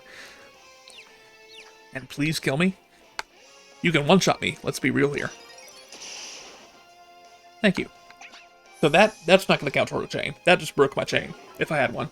But now we really start. We're going to run from this. No. No. Wrong.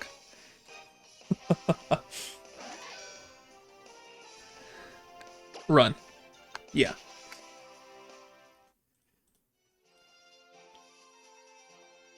Okay, so now we're really into the part where I can get a chain going. We're going to fish here.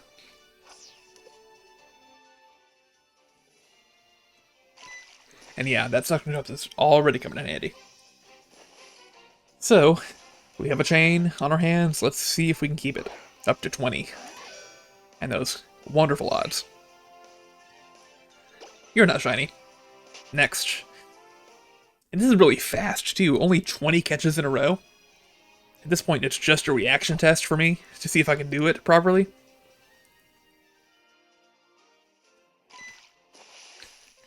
I mean, it seems like shinies are guaranteed. But the thing is, you can only catch certain shinies. You can only catch, like, certain fish and other aquatic creatures.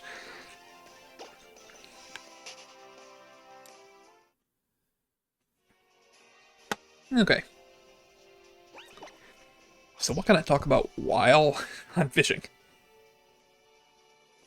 It's not going to distract me too much. Is there anything? Why don't we talk about this? What Pokemon would I like to see in a shiny? On this route, I could fish up, we'll go through the list here, a Cloyster, a Starmie, a Quillfish, a Dragalge, or a Clobitzer. You can play along too if you want, wherever you are on the VOD or in the stream. Pull up the shiny forms of those Pokemon and we'll compare them and see what we like the most.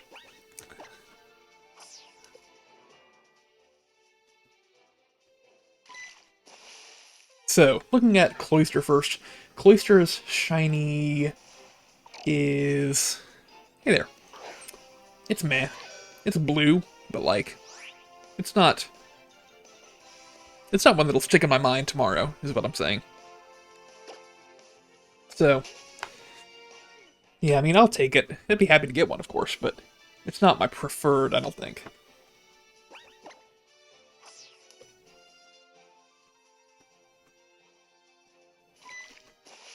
Let's look at Starmie next. Now, Starmie's pretty cool, right? If I'm remembering correctly.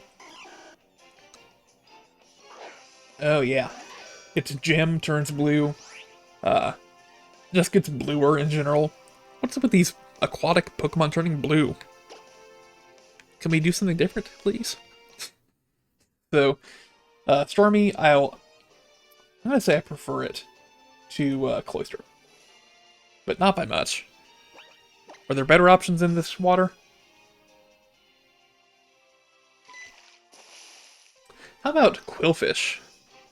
We've seen a bunch of them already here, and there's another.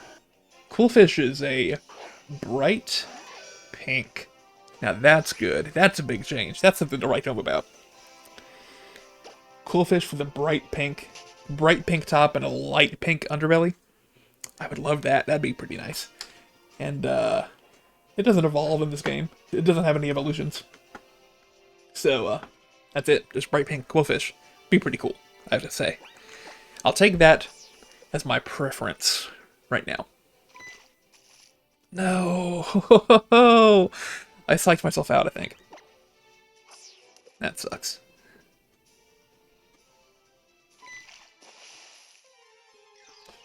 Okay, Dragalge. I have not seen one yet, so I doubt that I would see one here. But, it is, again, it's kinda cool, but it's not really cool. The big thing is that it's purple on its body turns blue, and the red on its head turns green. But, like, it's not everything that I would hope it'd be.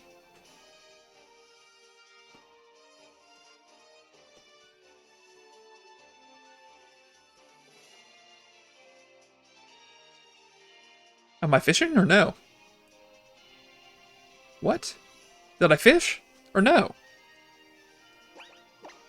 I didn't even fish.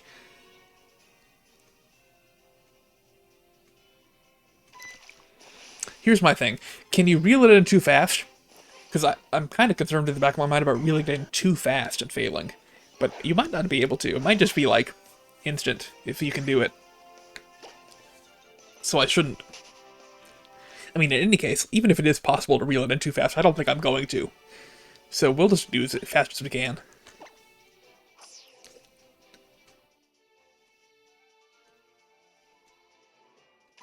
Don't even try to time it. And Clawitzer. What do we think about Clawitzers? Shiny. We've seen a couple of them.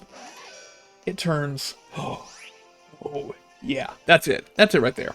Clawitzer turns from a blue and black to a bright red and blue striped. It's really cool. I would love that. I would really love to get Clawitzer. Now, what are my odds? That's the other thing. I'll look at that in a second. Oh, I thought that was too slow. As far as odds go, Cloyster and Starmie are only 5% each, so they're probably not going to happen, let's be real. Quillfish is 60%, so it's more likely, most likely. And Dragalge... Oh no. Actually, no, that's fine. Dragalge is a Y exclusive, so I can't get Dragalge. And Clawitzer is an X exclusive. And I love me some Clawitzer, I've just found out, so that's good.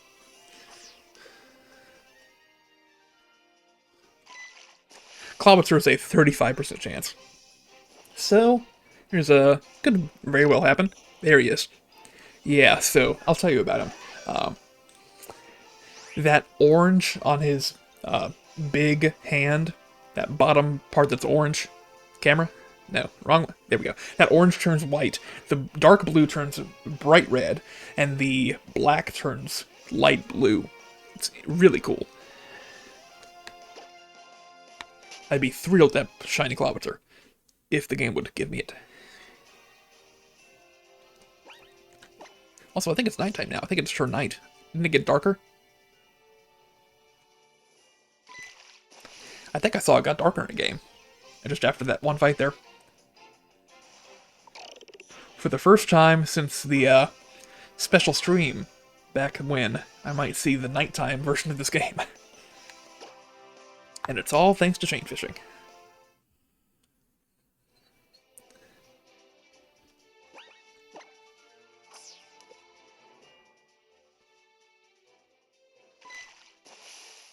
We're doing pretty good here, I have to say. I don't know what chain I'm on, but I'm getting up there in chain. Maybe I'm like 7 or 6 or 7. I did see there's a place you can check your highest chain ever. If you would go to Route 16, there's a fisherman who will tell you what your highest fish chain ever is.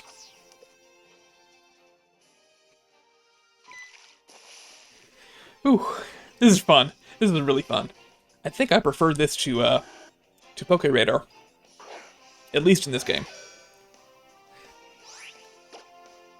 There's a thrill to it, but it's also kind of just guaranteed that you get it if you're good enough.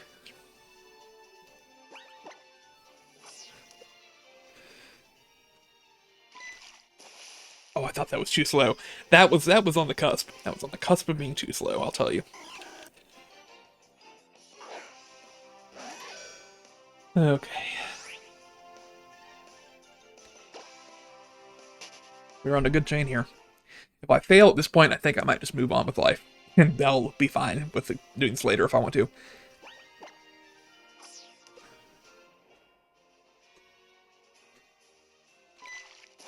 There we go.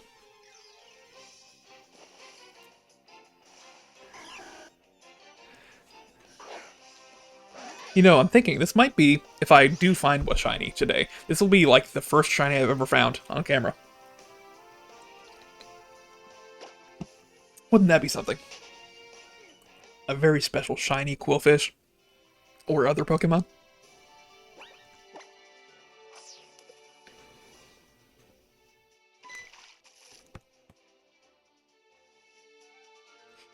Okay, we're done there for now. Let's actually just fish and catch the Pokemon we want. I think I did that to myself. I think I just totally ruined it for myself by saying that about the shiny Pokemon the first time and all that.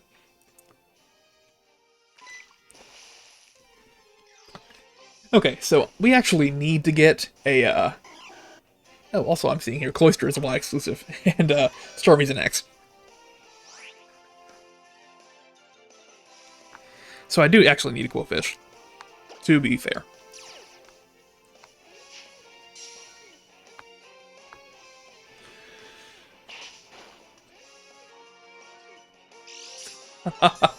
Nice. Thanks, Ghost. We'll throw a ball.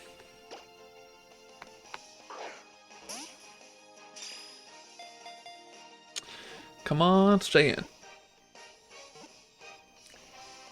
Here we go. Now, technically, catching it does add to your chain. So...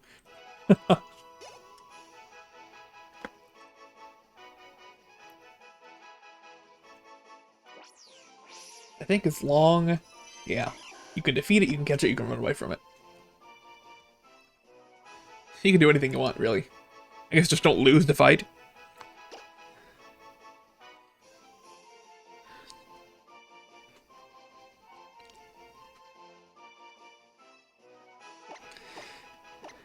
Call him Mick.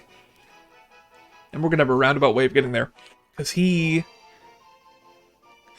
is kind of like Mick Fleetwood, in that they both have relations to the chain as a concept. There we go. That's my justification. That's too slow. Dang it. Well, I had a chain there technically, and it's gone again. What?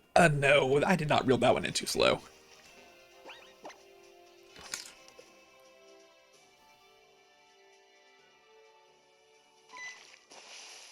Oh, gosh. So I need to find, if I can... Hi there.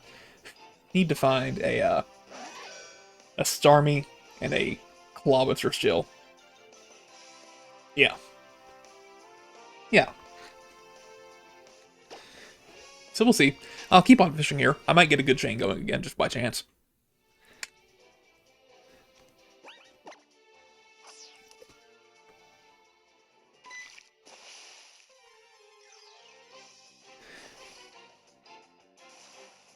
Hey, Clawitzer. I'll catch you for sure.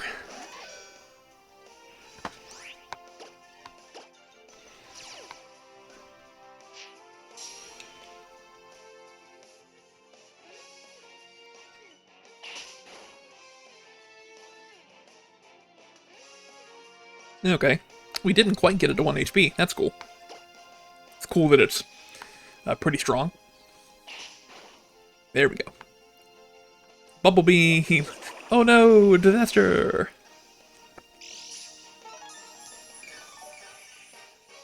You know, it would be cool if there were a water-type Pokemon move. Obviously, yeah, a move for a human to do in this game. If there were a water-type move called, I don't know what it would be called, but it would be a high-pressure jet of water that could be super effective against steel types. I'm sure that's been suggested or thought about before. But that's my pitch for the day. Let's add a super effective water-type move against steels. Because you have a water jet cutter, you know.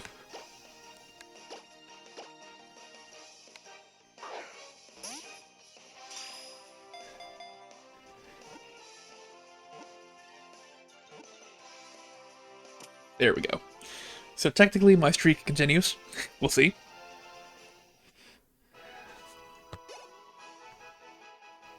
Hey, way to go, Alphabet. Clawitzer.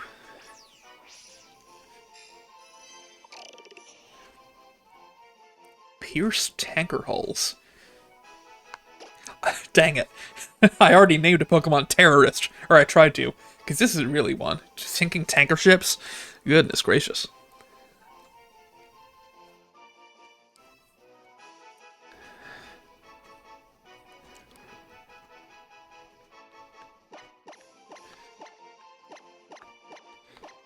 Okay, I think we're just going with scientific derived names today as a theme.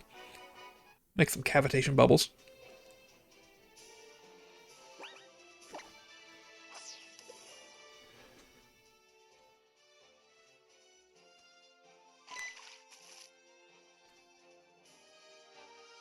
No, I didn't. I didn't reel it in too slow.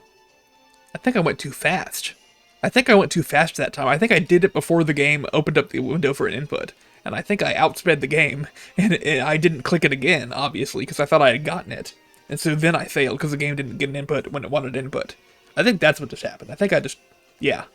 Okay. Because yeah.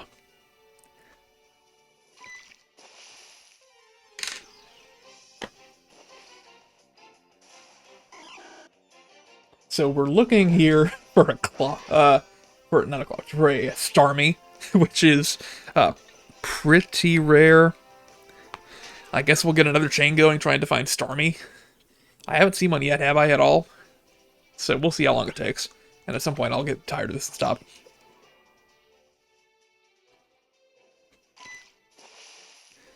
Just looking for Starmie. It is nice that my two favorite Pokemon, essentially, of the 5 on the route in both games, X and Y, Coefficient and Clawitzer both have the coolest shinies, and they're the most common things here. I'll be grateful for that.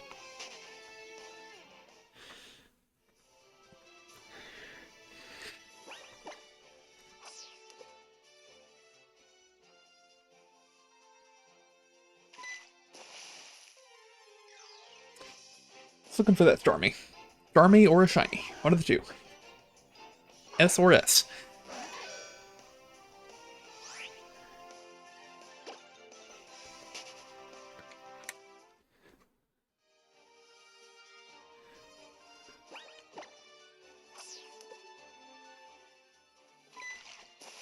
That was too slow. I was certain that was too slow. Okay.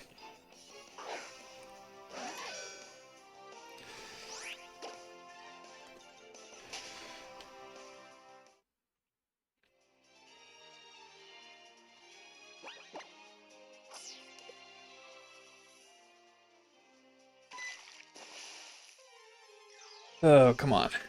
I'm getting nervous again about the status of my streak. And whether I can keep it. I'll consider it to be a win if I get a shiny or a Starmie. Either one. And I'll stop what I'm doing and move on.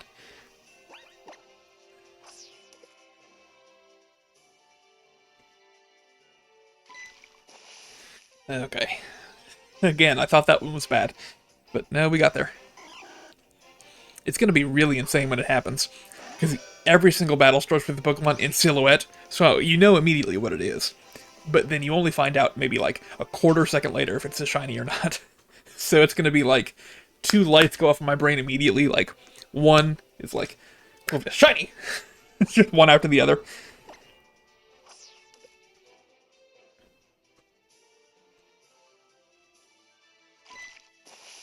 I thought that, oh gosh, I'm second guessing everything I do here.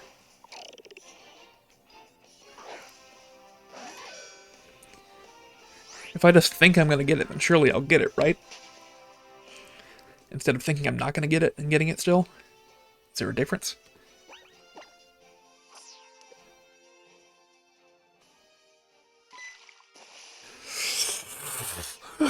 Why did it feel so close every time? Oh, gosh.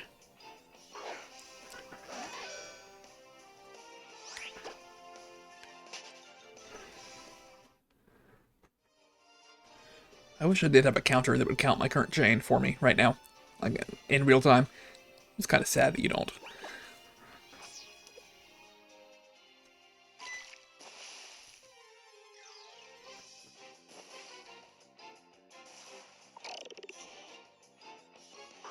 Okay. Catherine versus the Clawitzer.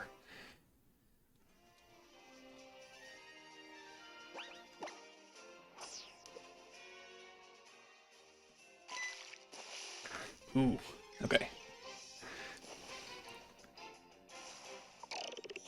Nope, not quite. Let me not forget that, even at maximum odds, after a chain of 20 in a row, I'm still rolling a D100. And if I roll a 100, then I catch a shiny. Or that. Hang on. Stop. If I roll 100, I get a shiny. I don't catch a shiny for sure. Let me not do that. Let me not say that.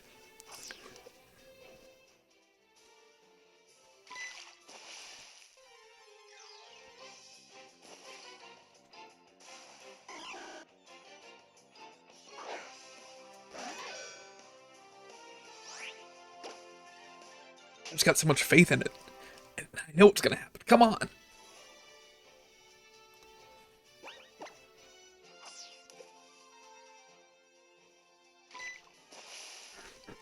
I'm doing well. I feel confident. One of these is gonna be it. If not today, then I'll be here back. I'll be back here someday in the future. I'll get it for myself. I'd prefer today, though.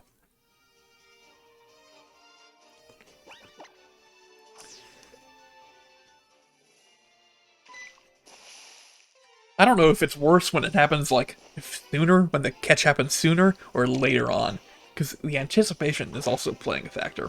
Like, either it's immediate, almost, and you have no time to settle in and wait for it to happen, or it happens way later, and you're just sitting there dreading that exclamation point. I wonder if Stan has chain fished before.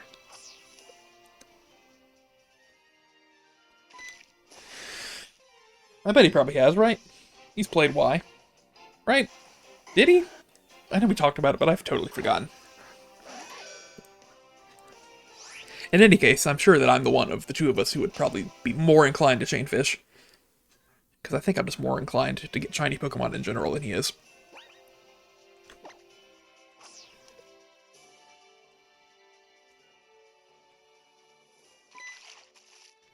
No, I didn't. No, I did not do so. No. Well, I want Starmie. I didn't. I didn't reel it in too slow. Think about it.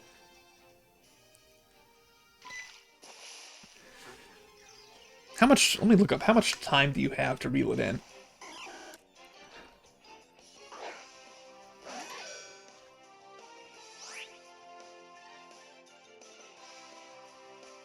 I wonder if anyone's timed it.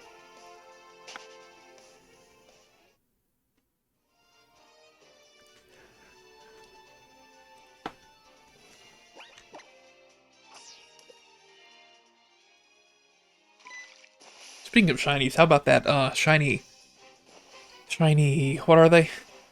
The legendary Pokemon in Scarlet and Violet, right? From GameStop, they're giving out cards with the codes on them. I remember back in the day, I went to GameStop and I got actually 2 cards. I think I went to 2 GameStops because I don't know if they would give me 2 at one time. So I went to 2 GameStops on different days. Just I happened to be passing by, and I got a code for a shiny Zacian and a shiny Zamazenta. Good times. I actually got multiple Zacians out of it, I think.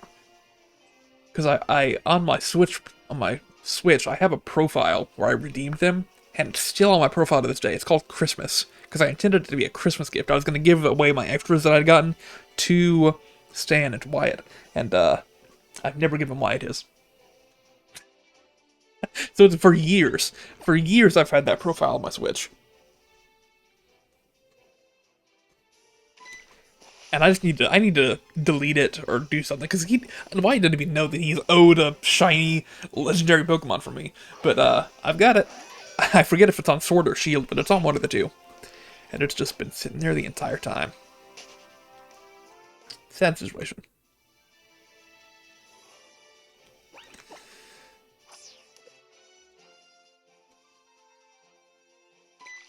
It's just when we're together, like, what am I gonna think of? Like, oh, let me pull up my Switch and let's open up Sword, and I'm gonna trade you a shiny Zacian.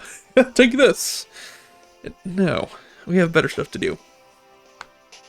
A lot better stuff to do, to be fair, than trading a random shiny Pokemon that I've had sitting in storage for years. So, we do that other stuff instead. And it never comes up, and it'll never be his. Starmie! There we go. Nice. Let's catch it. Don't care if it breaks the chain, or what, but I gotta have this thing. Now, Starmie is pretty specially attackive, right? And that's a term that I just made up, specially attackive, to describe a Pokemon with high special attack. It's pretty specially attackive.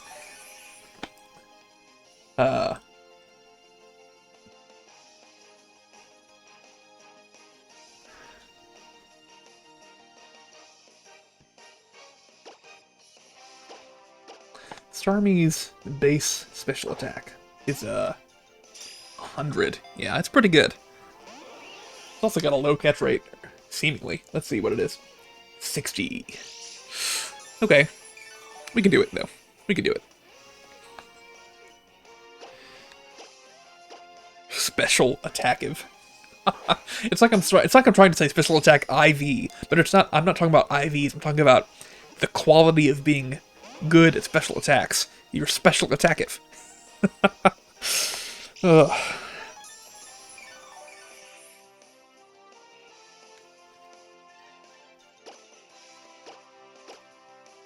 We'll get it sooner or later. It's not like it's gonna run or struggle, right? Right. You're just gonna keep on using Swift. Doesn't even do anything. Sitting at full health. Should be good here. Should be guaranteed with a matter of time. Just like the shiny itself with chain fishing.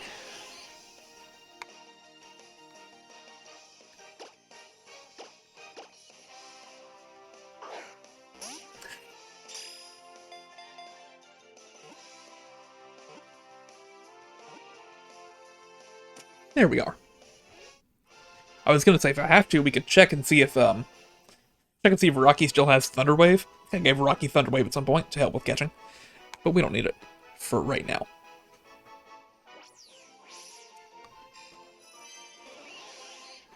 Some people value the core as a gem. What else would they value it as? It looks like a gem to me. What do we call a Starmie? The Gingerless. Yeah, okay. Guess that makes sense. They're from space, right?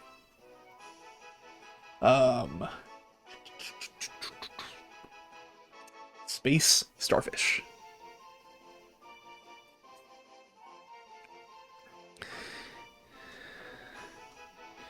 Okay, we're just gonna mash together space and Starfish, right? So we get Sparface.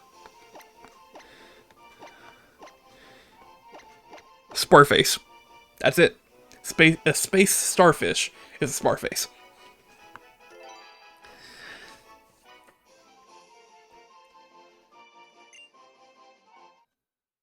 Okay. Well, we got the Starmie, so I'm going to continue to fish. I still have my chain going, and the moment I fail, we move on.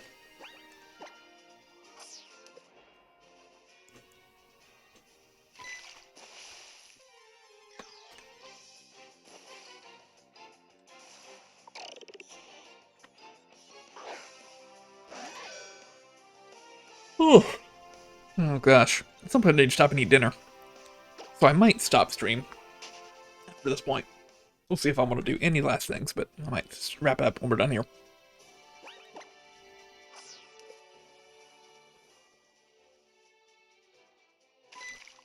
Ooh, I almost faked myself out. I almost reeled it in on nothing. I twitched my finger there, and I almost lost it.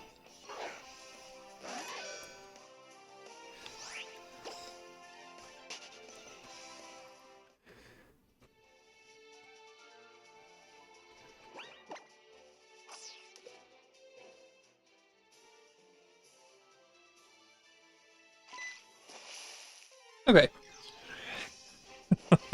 I'm getting a good feeling again and a scared feeling again. Gradually.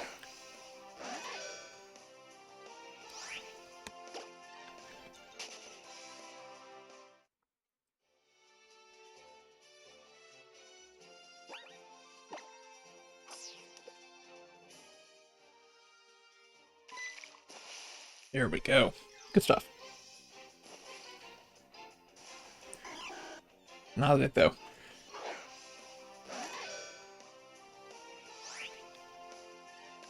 I do wonder what my streak is. I'd like to know, but if I leave the route to check, obviously, then I lose it. So, we'll hold off.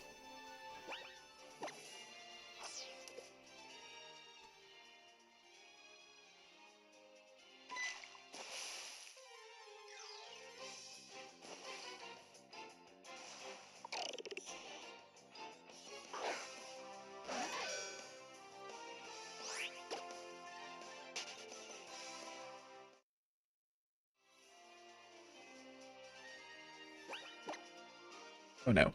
Don't do that.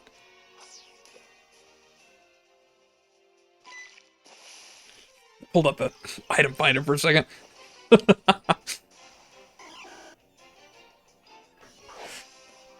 just trying to, like, each encounter I'm trying to read a little bit more, make sure that I fully understand the chain fishing method.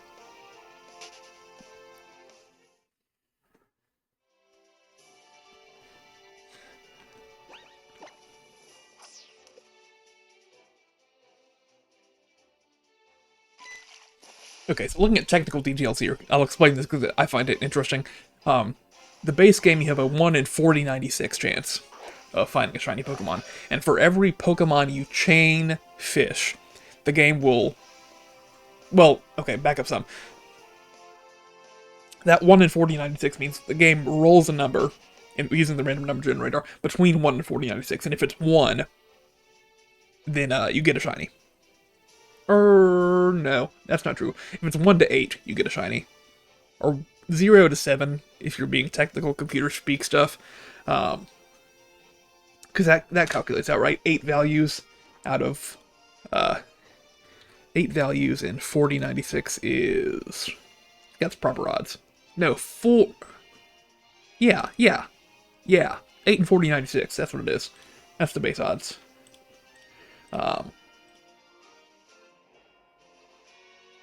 And so... Anyways, for each Pokemon you chain in sequence... Give me a second. No, I didn't. I did not. I don't know. For every Pokemon you chain in sequence, the game will give you 2 additional shiny rolls. It'll roll that number 2 more times and try to get you a shiny. And that goes up to a maximum of 20, like we said, in your chain, which means you can get up to 40 additional rolls on being shiny for a Pokemon you catch like that. Oh, I really want to keep going, but I really should stop here. Anyways, let's go and enjoy the nighttime ambiance. These lights turned on. Haven't seen this in forever. Lights turned on, lights turned on, lights turned on, lights turned on. Dang. Look at all these lights turned on. I'm gonna heal up. Well, actually. No, we will. I was gonna say we'll put Flip into the PC dead, but it might restore Flip anyways. And in any case, I need PP on a false swipe to get back up to full, just for my own mental sake. But that was pretty fun. I'm sure that one day down the road I will chain fish again and I will get that shiny. But not today, sadly. So Flip, where did you come from? Who did you replace on the team temporarily? I dropped someone in here somewhere. I need to find them now.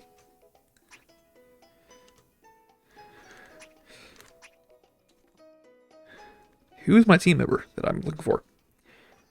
I'm looking for, who? Who's my team member that I'm missing right now? Oh, hang on. Oh, right here. Okay. We'll find them.